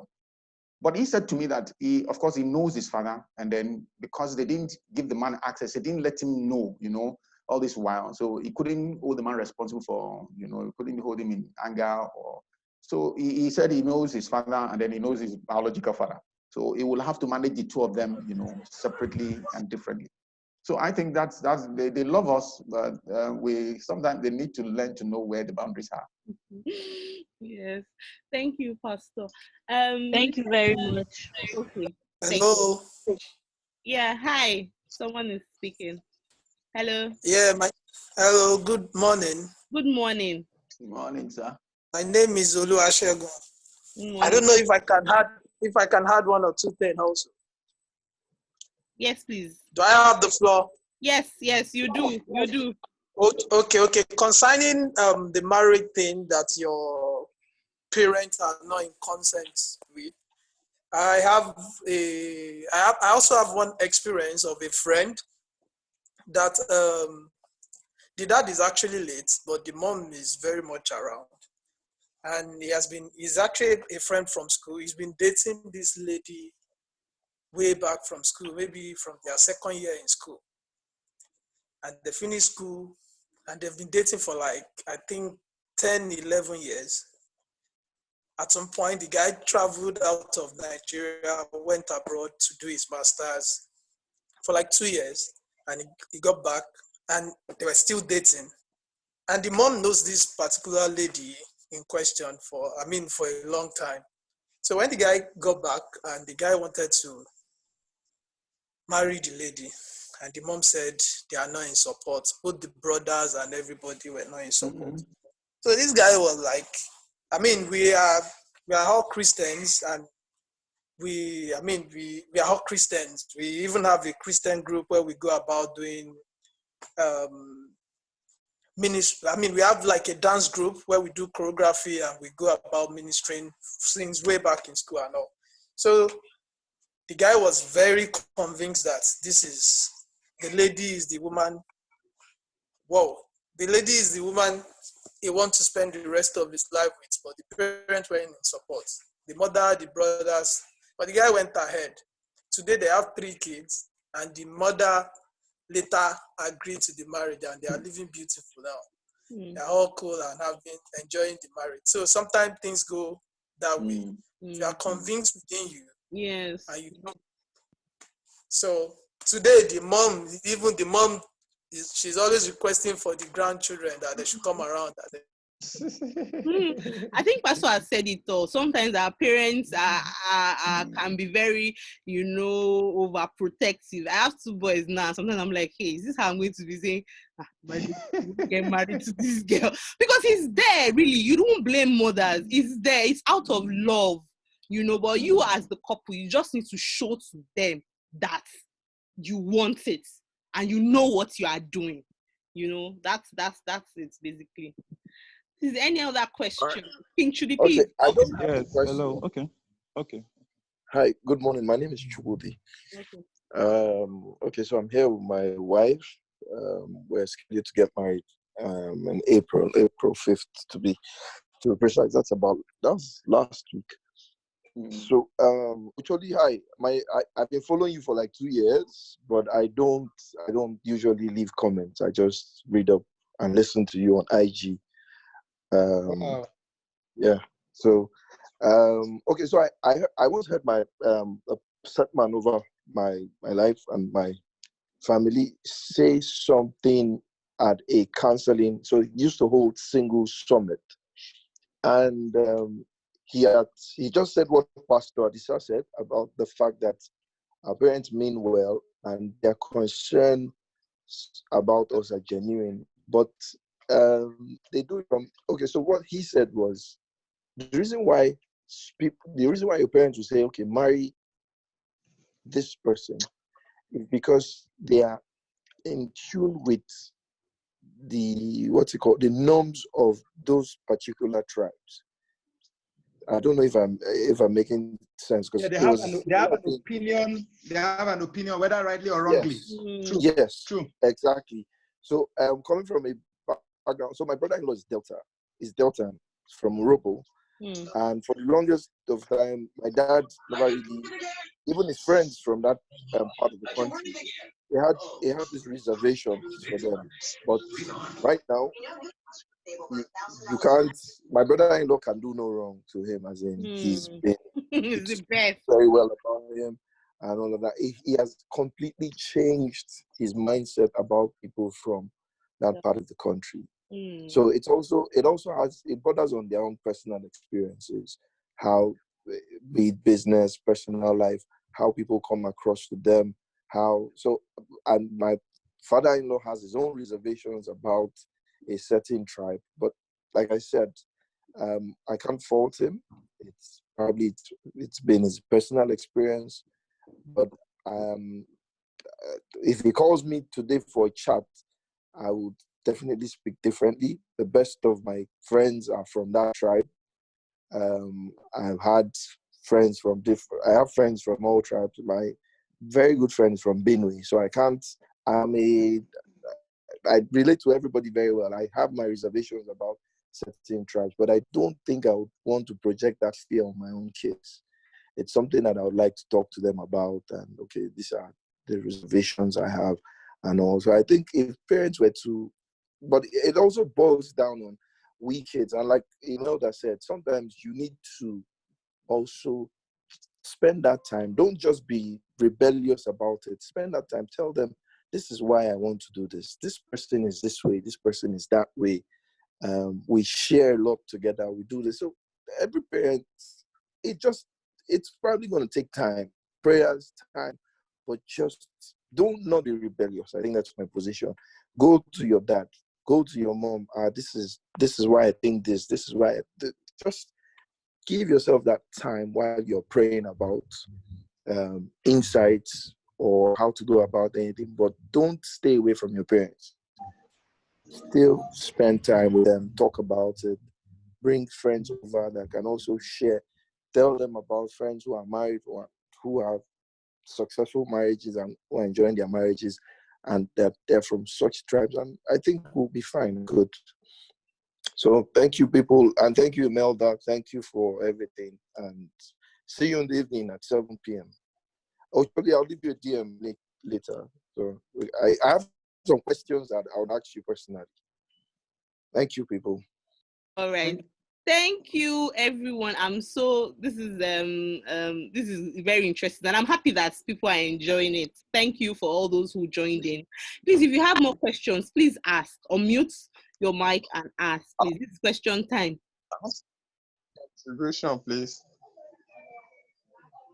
You have a question, Israel? Hello? Yes, we can hear you. A contribution? Okay, that's fine. Okay. All right. So concerning what we're seeing, thank you. First of all, I want to thank you for putting this together. Even though I'm not getting married this year or next year, it's of value to me, and I really appreciate you. Thank you so much. So my contribution is for parental consent. I believe much of the work is during single stage. One of the reasons, so many reasons why parents are not giving consent is because in this generation, they believe they don't trust their children to have that power to do something, like should be able to make a powerful choice. And marriage, of course, is a big deal. So some parents just think, this my children. I choose the type of course he or she studied in the school. I choose the where he will do his PPA when they finish NYSC. I mean, parents has been choosing for their children. I'm talking of this. Yeah. So for them to now say they want to make choice for marriage is difficult for parents. So this is what we are advising those to do. Before you make the choice of bringing somebody to the house or to come and tell your mom, your dad, I want to marry this person, make sure you allow them to trust you in some cordial matters. Some matters are very important. Let them know that you can make the right choices. Issues that are not even related to marriage. There are some big choices you can make just to earn their trust that, oh, mom, dad, you can trust me for this. When I tell you that I'm choosing this, it means that I'm not just choosing it because of choosing sake. I have my reasons, and it's important and it's dear to me. So singles are advised to make more important choices before bringing the marriage matters into place. That's just my contribution. Thank you. Thank you. Imelda, can I add something to what yes, just said? Yes, please, sir. He touched on something powerful and very important. Yes. Marriage is not for boys and girls. Yes. Okay, and as we know, maturity is not age-based. Yes. It's in the kind of experiences that we have been able to handle in life, the decisions, nice decisions, good choices that we made in life. What he's saying in essence is the fact that quite a number of people have not shown maturity. Okay, they haven't shown maturity. This is supposed to be an intelligent generation. Unfortunately, they are the ones that are not paying attention to knowledge. So how many of them have taken time to attend marriage counseling, or how many of them would gladly pay for premarital counseling? How many of them have read books on marriage? We are not prepared. And so that's where, so they've not shown to their parents that they are mature enough to take fantastic, make fantastic decisions. And that's why you see a lot of encroachment in the marriage. Quite a number of relationships, the power of that relationship is not within the couple. They've given it out to somebody else, or to some situation, or to even to their parents. There was a reason why God said that for this reason, a man will leave his father and mother and be joined to his wife. Check out Abraham.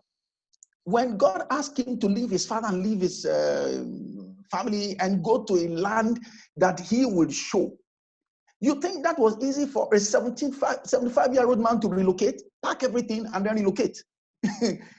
And I can guarantee it wasn't that convenient for Sarah as well. So somewhere along the line, she has come to terms with the fact that my husband, he has a way, of making decisions that eventually turn out well. So I think that's where the problem is. Until parents, like you said, it's not when we want to make marital decision now that we are now hoping and believing that they will trust us. We should have been making choices that, shows our parents that we are getting ready, we are mature enough.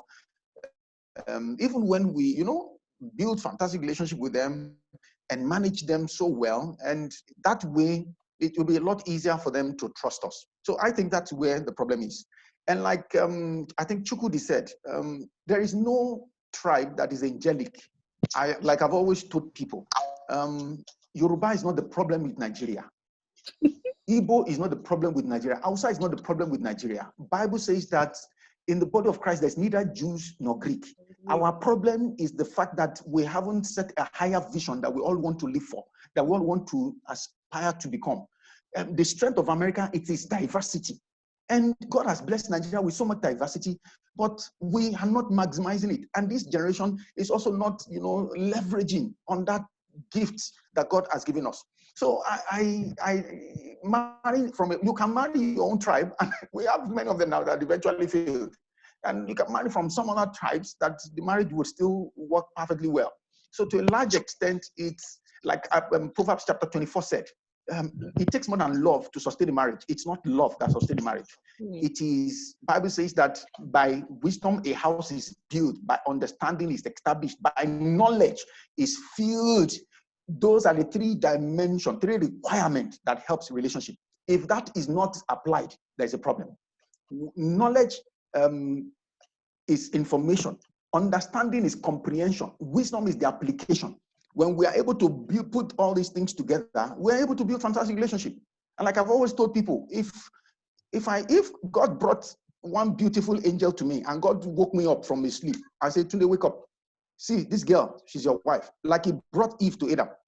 Are you saying that God's choice is wrong for me? It's not going to be the best for me? I'm talking of the God of the heavens and the earth.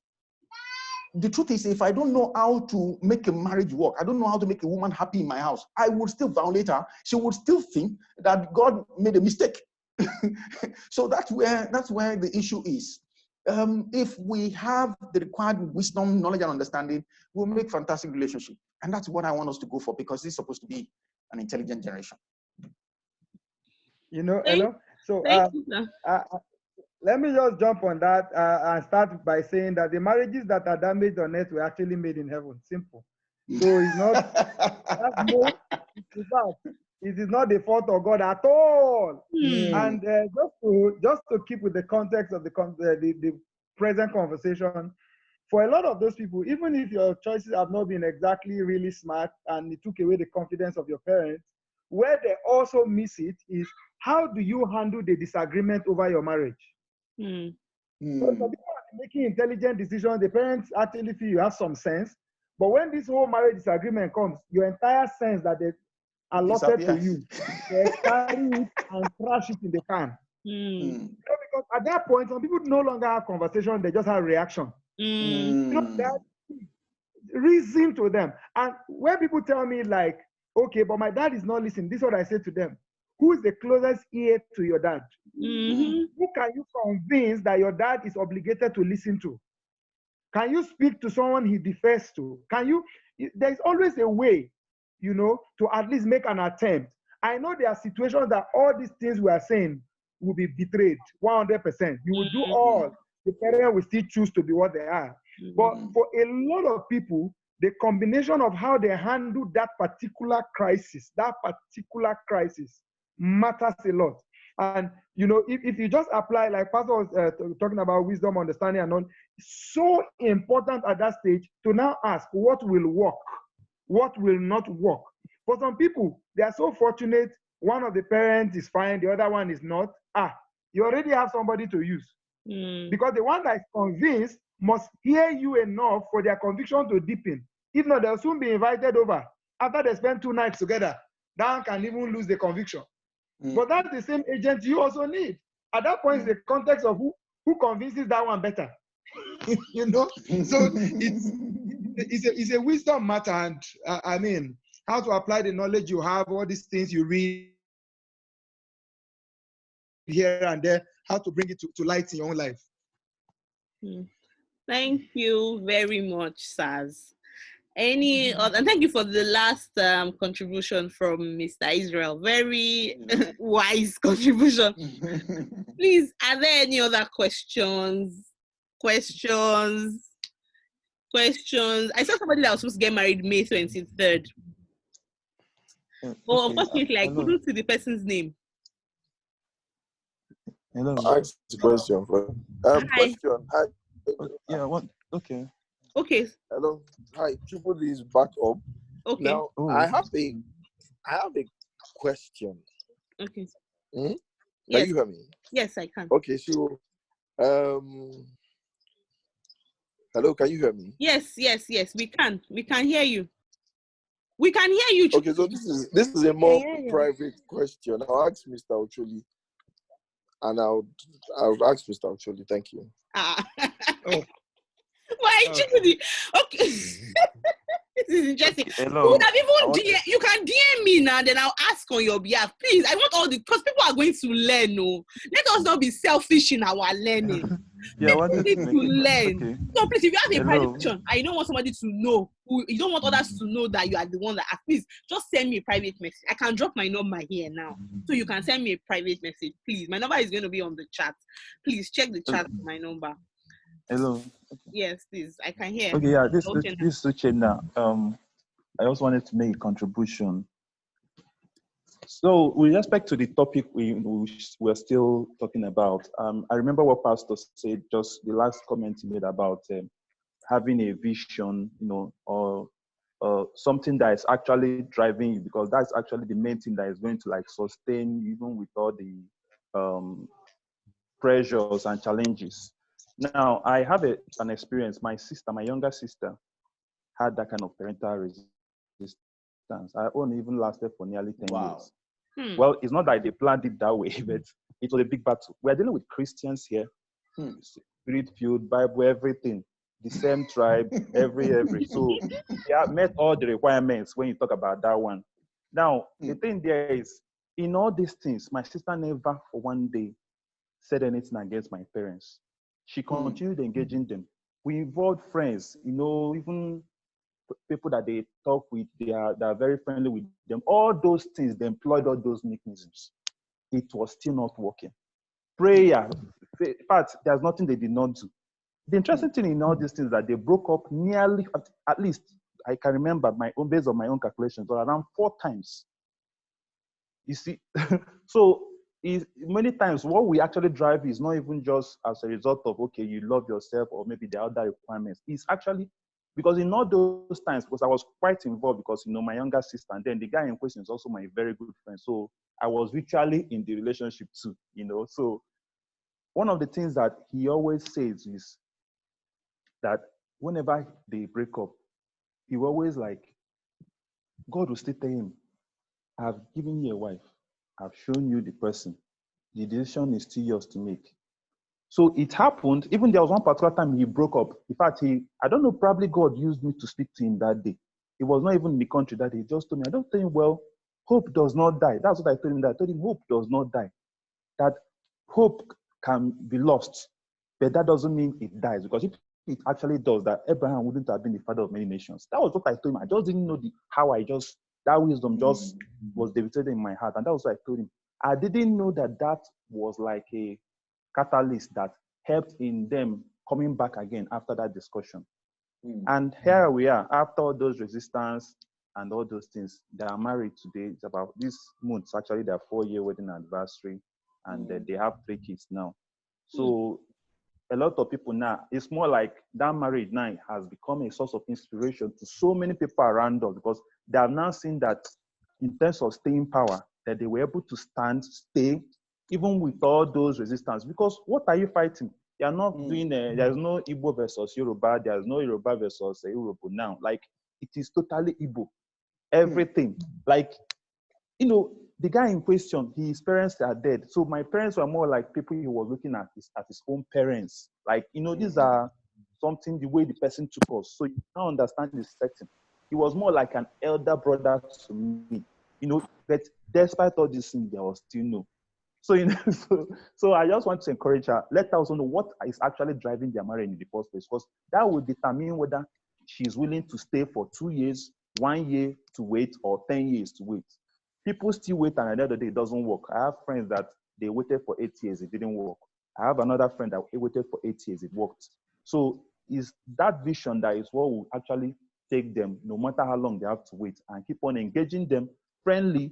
Just, like you said, not reactionary, but they have to interact with them, show that despite this thing should not be a hindrance in my relationship with you, no matter what. And here we are now telling the testimony. Thank you. Thank you very much, Dr. Uchenna. Thank you to all participants, everybody who has contributed. Please, if you have any contribution, we'll end this at about, maybe we have some minutes to go.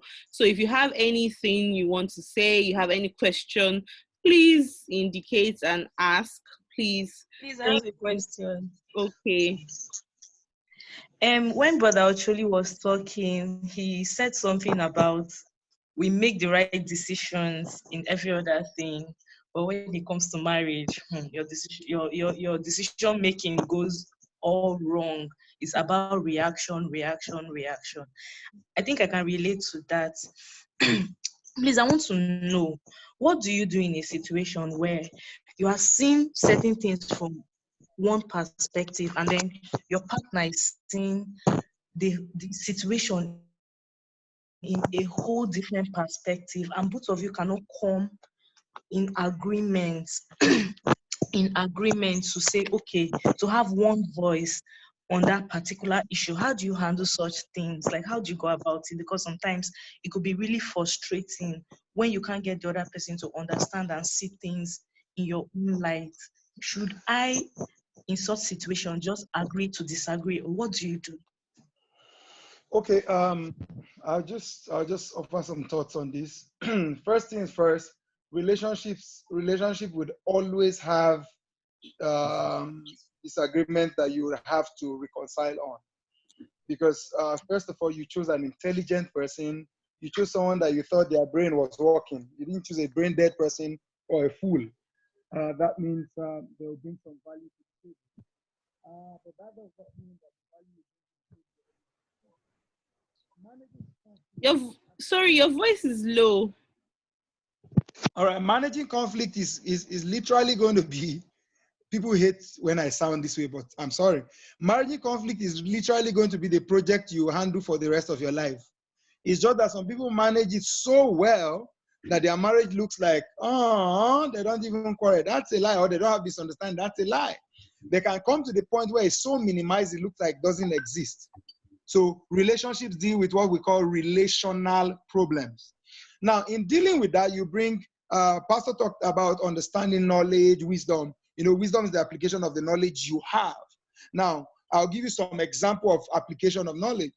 Number one, you know, you don't talk to people or you don't persist on a point when they're angry because they are not listening. That is knowing. But it becomes wisdom when we learn to apply it in our situation. There are times that you know this person has switched off. No matter what you know, they will not listen. You know, you need to first of all go for knowledge in this area in managing conflict. I can throw some suggestions for you. Spirit Controlled Family, Not Temperament by Tim and Beverly LaHaye. I find it to be so amazing, a resource for this. I mean, when they describe their differences when they got married, and he was pastoring, they were literally just going to divorce in 6 months. You know, so check out Spirit Controlled Family, Tim and Beverly LaHaye. Check out books like Things I Wish I Knew Before I Was Married by Gary Chapman. These are resources that would really help you in managing differences when it comes to a couple or a couple to be. You look at books like I was calling my book 5 Love Languages.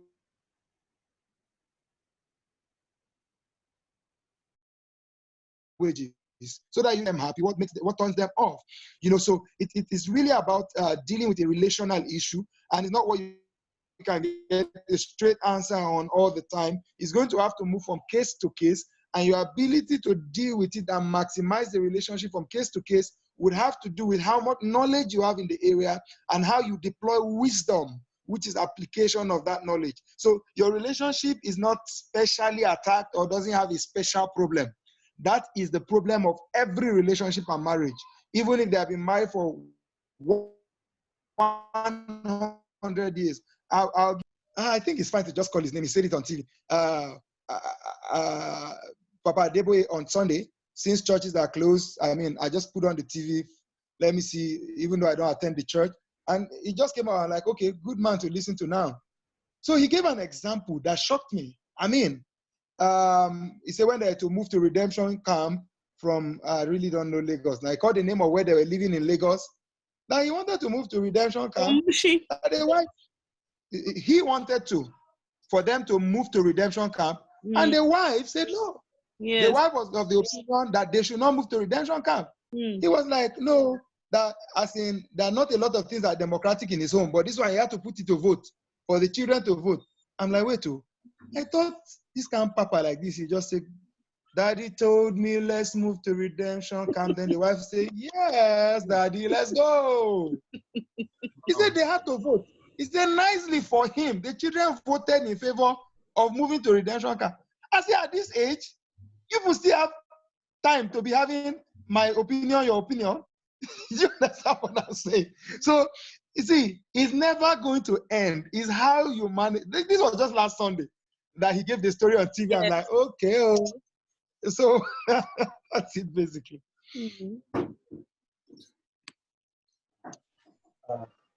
Hello? Hello? Yeah. Sorry. Thank you so much for. I just wanted to ask. Sorry, can we hear me? Yes, I Yes, can hear you. yes, Yeah. yes, you can hear you. Okay. I came a bit late, but it's been awesome. Like the raw truth. I don't know. It's just and Pastor Chole, you are not sparing anybody. You are not diplomatic at all. You're just hitting it on the head. It's fantastic. Thank you so much. I just Thank want to God. say if we can get the recording so that this type of sometimes there are some things you don't hear, you hear it later. And for some of us that came a bit late, if we can maybe send to our mails or something like that, I really appreciate. Okay, no problem. Hello? That's fine and taken. I would so maybe I've dropped my phone number. I can do that Okay. again. But if you scroll through the chat, please. My phone number is on the chat. Okay. Or I can Okay. call it out 08035123902. I'll take it again. 08035123902. So you can drop off your email address so I can send you the the recording. Okay. We have another Thank you. session anyway. Hello? We have another session anyway this evening at 7 p.m. And so yeah, I'll you can definitely for that. stick Yes, please. Okay, somebody that's Shegun. Okay, Shegun, you can speak. around. Shegun, you had something to say. Hello. Hello.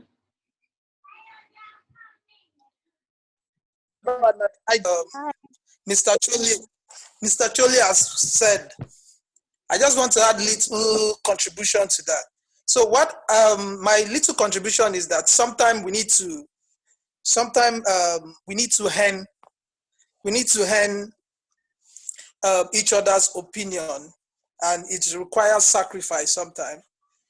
Like I was talking to an elderly, I was dating someone one time, and I'm having a discussion with an elderly brother, and he mentioned something that you don't just get your opinion, or you don't just get your partner to accept your opinions, that you need to earn it.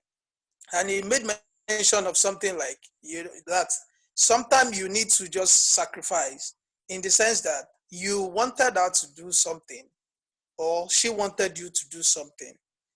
She's as sure as you are sure that your opinion is right.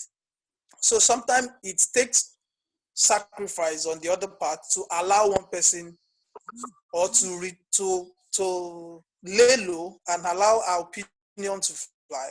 Then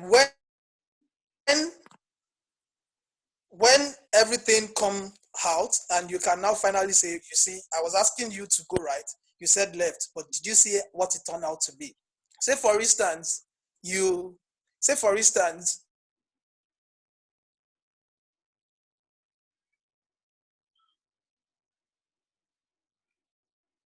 okay, it's even a he. So sometimes I tell him, do something this way, and he will say, he will disagree to it.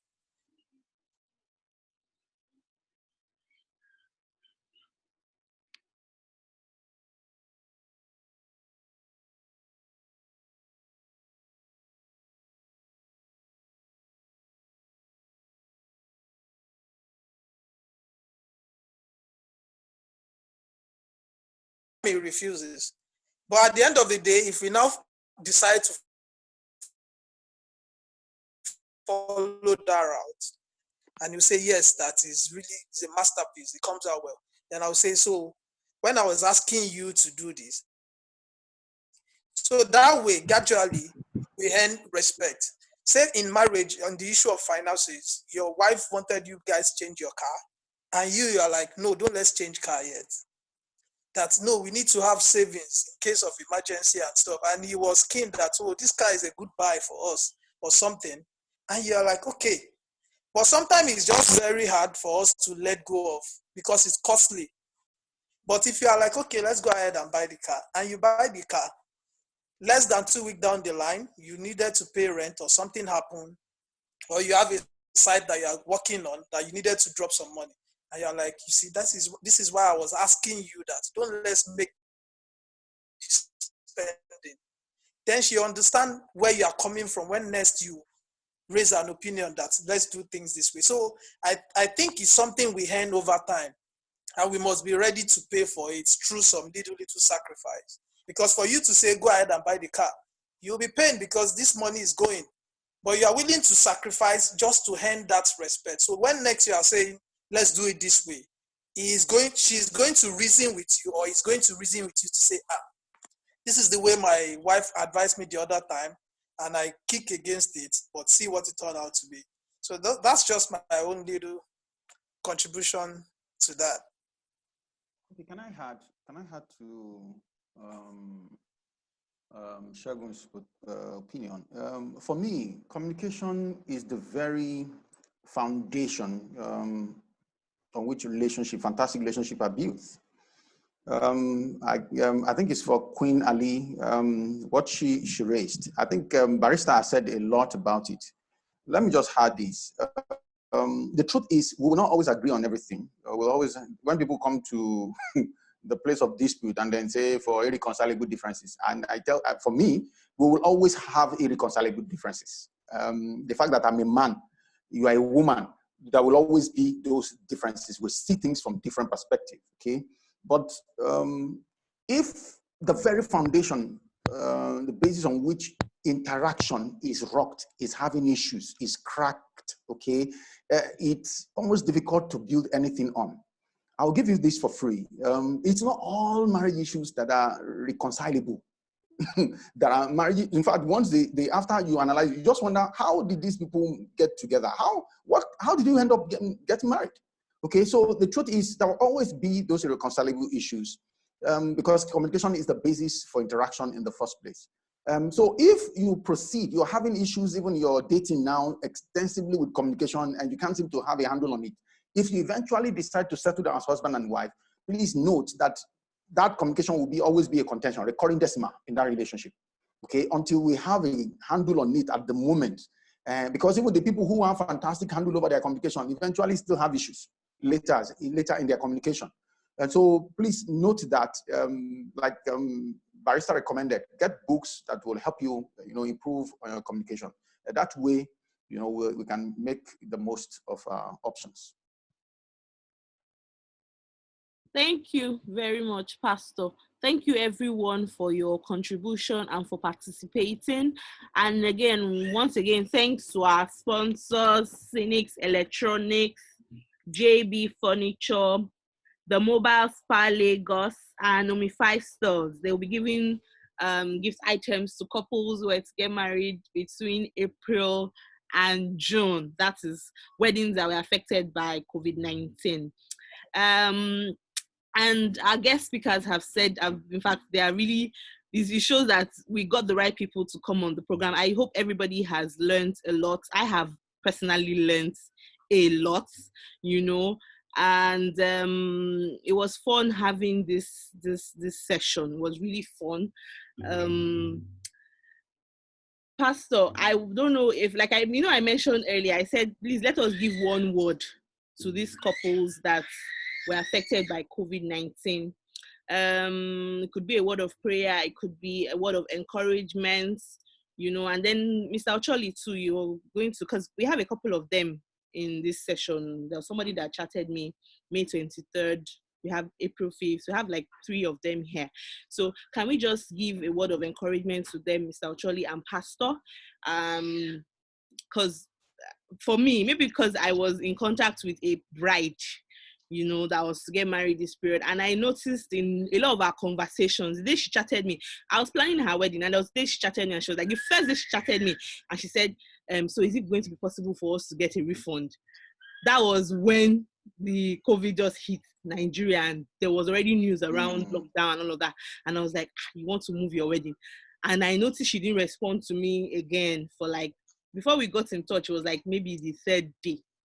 You know, call her, she won't pick. I knew she was feeling bad. And even when we were having their pre-wedding shoots, just before then as well, there's some conversations that we had, and I knew that she wasn't happy, you know. So I'm sure there are a lot of them like this as well. There are a lot of them on my DM on Instagram who would tell you that, oh, I feel so bad. It's really difficult for us to communicate.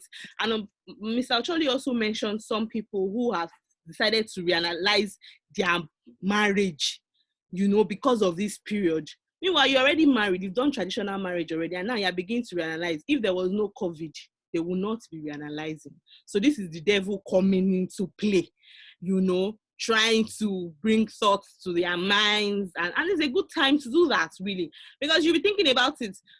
Is it even possible for me to even stop this whole thing? Am I really married? Okay, they paid my bride price. Can they just return this money to this family and let me move on? You know, so a lot of things will probably be playing in their heads right now. So I need, I'm pleading with Pastor and Mr. Ocholi to please give a word of encouragement to them. I'll try and ensure that this goes out, you know, to the general public. Yes, sir, please, over to you, sir.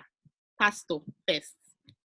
Okay, so this whole COVID-19 issue is an unfortunate incident. No one, you know, is expecting it. It has happened, and let's be grateful, okay? Because the people who are affected, people who lost their lives, it's not that we are better than them, okay? Some of them, you know, contracted this thing, you know, unknowingly, without even knowing, and before they knew it, you know. So let's first of all be grateful. Let's choose to see the good, you know, in this, God's goodness and God's faithfulness, even in this whole thing. Again, this one too will pass, okay? That's my encouragement. This one too will pass. We know that it's set a lot, in fact, not just families and relationships, even economies and nations, sending them backward, you know, for many, many, many months and years. We believe that God's wisdom and God's counsel will show up in this whole thing, and God will still, you know, compress years, you know, wasted years and wasted months and weeks for us in powerful testimonies in the name of Jesus. Amen. The Lord will bless and keep your home. The Lord's blessings will guide your heart continually. I pray that for these loss, or for this period of, you know, God will give you double honor in the mighty name of the Lord Jesus. Things will turn out better than you can ever imagine in the mighty name of Jesus.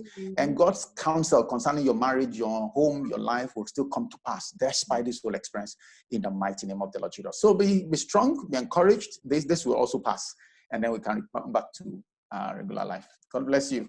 Amen. Thank you, Pastor. Mr. Ocholi, please. All right. So if you're listening or you're joining this live or later, and you're facing any of these, I just want to leave one word with you from Romans chapter 8. All things work together for the good of them that love him and are called according to his purpose. I believe in my heart, like the situation of Joseph, what the enemy meant for evil, God is going to use for your good. So I speak that over your life in the name of Jesus, that all things will ultimately work together for your good. And I also pray grace for the season you would have to endure this or go through this, that the Lord strengthen your heart. And that at the end of the day, like Joseph and his brothers, when the goodness of this happens to you, you will forget the sorrows of this time. God bless you in the name of Jesus. Amen. Thank you, sir. Thank you for the prayers and the word of encouragement.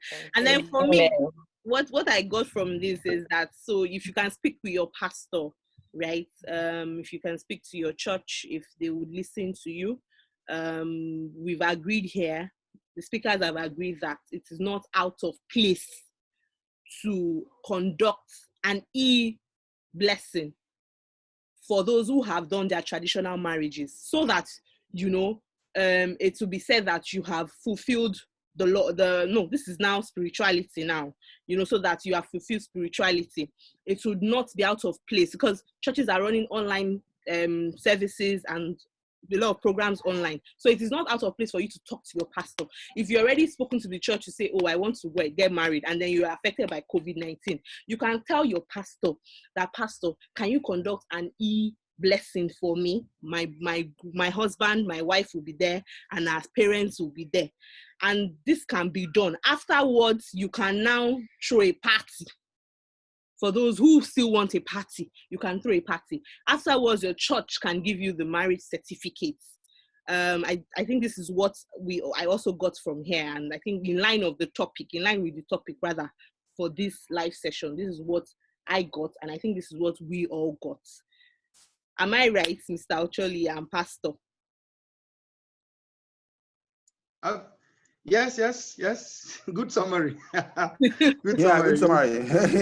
Yes. Yeah. And then also that we need to, people need to, in terms of those who, like questions that Queen asked that has to do with the relationship itself, we need to actively ensure that the relationship works. It's not about the wedding, which is a ceremony. It is not about all of that. We need to actively ensure that our marriage works. And for those of you who cannot do the e-blessing, whose churches will not accept it, you can use this period to pray about your marriage and learn more, about marriage, about what marriage is all about in terms of communication, finances, everything that has to do with marriage. You can use this period to learn more about it. Imelda. Hello. The wife. Imelda, no. Hello, can I ask a question? Yes, please. You can. Good morning, everyone. Good morning. Morning. Section, and I pretty appreciate all the knowledge and the information that has been shared so far, especially for some of us that is pretty a new phase in our lives, embarking on this journey of marriage. So the question I wanted to ask, I think I already typed it, but I'm trying to say it so I was trying to get your attention. Are you also saying that if you cannot do the e-blessing, are you also saying that you can't do the e-blessing if you have not had a traditional marriage before? Hello? Yes. Okay, now that question for me is a strong question because it takes us back to where we started this entire conversation. What in the beginning? Okay, so I'll quickly say this. There are people without COVID-19 who went to church first and later went to the registry. In fact, for some of them, I even have a friend, he was married before I was, so their marriage should be almost 13, 14 years. We are 10 at this time. And it was later when the wife wanted to travel outside for school and they needed documentation that he ran to my office and said, I need to do marriage. I'm like, sure you thought you were senior to me in marriage. So some people had been at that level all along. They didn't even do registry. Yes, there was family involved. So to your question, if at this time we have been talking about honor and respect, not as a matter of bondage, but as a matter of spiritual principle. If at this time you had your church planned and you had not concluded the traditional rites or marriage, and you have not done the registry and registry are short on you, and you can speak to your families to say, look, let me do the spiritual one and let's proceed. When things reopen, we will go to the registry and collect the one that is state certificate, or whatever traditional rites cannot be done now, we will do it then. We're saying the same thing. The most important thing is not to be legalistic. The most important thing is to follow essence. What is the essence? Foundationally, marriage begins with two consenting adults. Two, joined by a minister, whether of state or a spiritual minister. Three, in the presence of witnesses. And we explained earlier that this spiritual marriage is 100% valid in the sight of God, but in our law, if you stop at the church that is not a licensed place of worship, it is considered customary because the law will never go to two adults who chose to marry under any style that is not against the law and say you are not married. The law will still recognize you, but you are dealing with situations of contemporary realities of documentation. Some countries will not even accept any other type if it's not the registry one. that now forces you to do that, whether you wanted it or not. We still have customs in this country that takes the registry one to be so oibo and over empowering the woman. So they'll warn you, you want to do what? So that a woman will just wake up and pack your load. There's still customs like that. So follow essence. Do two of you concede or concede to the idea? Can you carry your family along? Can you carry the church along? Then come out with a plan. Join us now. We cannot hold ourselves. We have planned this thing to start rearranging my discipline. It's going to be hard. Please, let's do this thing. Then what we follow? What we follow after COVID-19, we'll do, if the place is licensed, we'll collect certificate. If it's not licensed, we'll go to the registry. After that one, if family people want to do one bed, oh yeah, gather, we'll celebrate it. So I think it's thank you, sir. And Pastor also dropped a message on chat, and he said that not just trad, like you have said, Mr. Ocholi, if you haven't done the registry as well. So basically, you can do an e-wedding now if you cannot wait. Mr. Ocholi has said if you are not disciplined enough and you can get the consent of your parents, your parents are in agreement, your spouse is okay with the opinion, and talk to pastor about it. Talk to your pastor about it, and then by all means get your church blessing. You can do the e-wedding and collect your certificate later. Yemi has a question. Okay. Yemi. Hello, Yemi. Hello, good afternoon. Good afternoon, Yemi. Okay, I joined some minutes ago, and I must say it's been quite informative. I happen to be one of the few guys that my wedding is actually affected. I'm supposed to have been married by now. Like today is actually supposed to be my wedding. Oh. But all thanks to God and the pandemic. So congratulations. It's actually thank you. Now, what I have is a contribution actually. So I think Queen Ali asked a question the other time, and she said, how do you get people to couple now or intending couple? How do you get them to agree to a certain thing when it's such that they are viewing things from different directions? And now, in one of my counseling sessions that I had at my wife's church, the counselor dwelt on understanding, and the way he spoke about it was very different from all the books I've read. He just used the word understanding and he broke it down. So there are two words here. There's under and there's standing. Now, you're viewing things from two different places, from 2 points of view. At every time that this comes up, one person must learn to be under for the other person to stand. Pastor said it, Pastor Adisa said it. There are some differences that are irreconcilable. You will not win everything. You just have to, let me use the word, at times you just have to play the fool. Not a fool like you're a fool, but you just have to keep quiet for that specific reason, for that instance, for that moment. Just take it calm, sink it in, and let the other person just take the lead. It doesn't mean you're less than a man or you're less than a woman. It doesn't mean your opinion is being, shredded in the bin or it doesn't count. But for peace to reign and for you guys to move ahead, you just have to be under and let the other person stand. Now, at a later time, you can bring up that issue. Like the architect said, I think Shegun, I don't know if I'm getting his name right. Like he said, there are instances that if you want to shove down your own opinion down your partner's throat, it would not go well. It will not go well. And at that point, like Pastor Choli said, what you will just see is reaction. You will not get anything clear. So at that instant, the understanding is what is being tested. And like I've also learned over and over in the few minutes I've joined, this time around, it is not now the knowledge that, or the understanding that matters. It is now the application of it, which is the wisdom. That is what you now need to bring to fore. As such, you just need to pipe low, you need to lay low, let the other person have his or her say at that time when you can actually revisit the issue at a later time.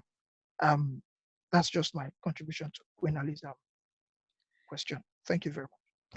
Okay, thank you, Yumi. Thank you very much. Thank you for everyone who contributed.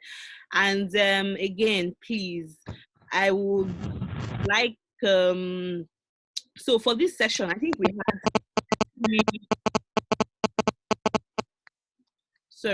for this session, I think we had 3 couples who were to get married this between April and June, if I'm correct. So we have Yemi, we have Chudi, and we have Eunice. We also have Stefan. So that's actually 4. That makes it 4. So we've had 4 couples who were supposed to get married between April and June. The winners for the gifts will be announced at the 7 p.m. session, because we have some people who will be watching via Instagram, right? So we have to carry everybody along. So the winners for the gifts will be, and it's going to be based on the time that you join the session. Yeah. So, but stay tuned. Winners will be announced. If you can't join at 7 p.m., I'll look for a way to get across to you if you want a gift. Yes, Femi. Okay, Femi is saying that he was to get married April 18th. So that makes it 5, right? So guys, my phone number again is 08035123902. For those who were to get married in between April and June, please reach out to me. And then also, if you want the recording of this particular session, please also reach out to me so I can send it to you via email. It will also be sent to White Olive Christian Assembly, and then also Mr. Ocholi will have to. So you can reach out to any of us from either Instagram or our social media handles to receive the live recordings of this particular session. So thank you very much, guys. We have to wrap up now. We've spent 2 hours here.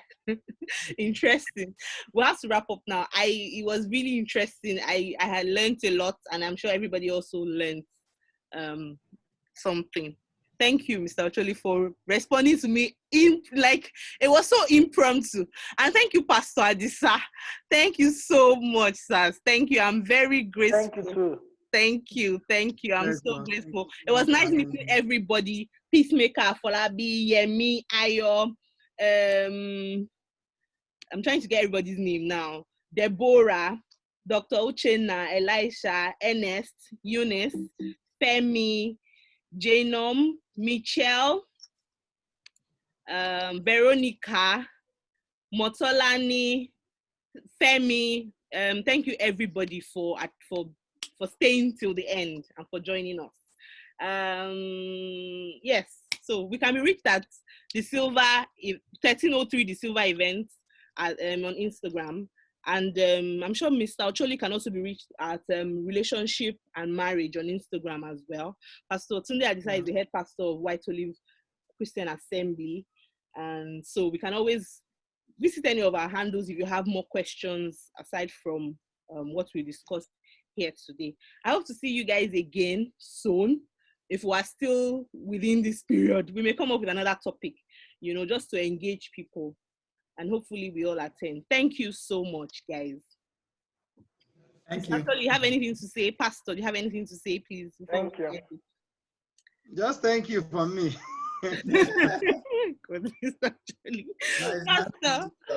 Pastor, sir.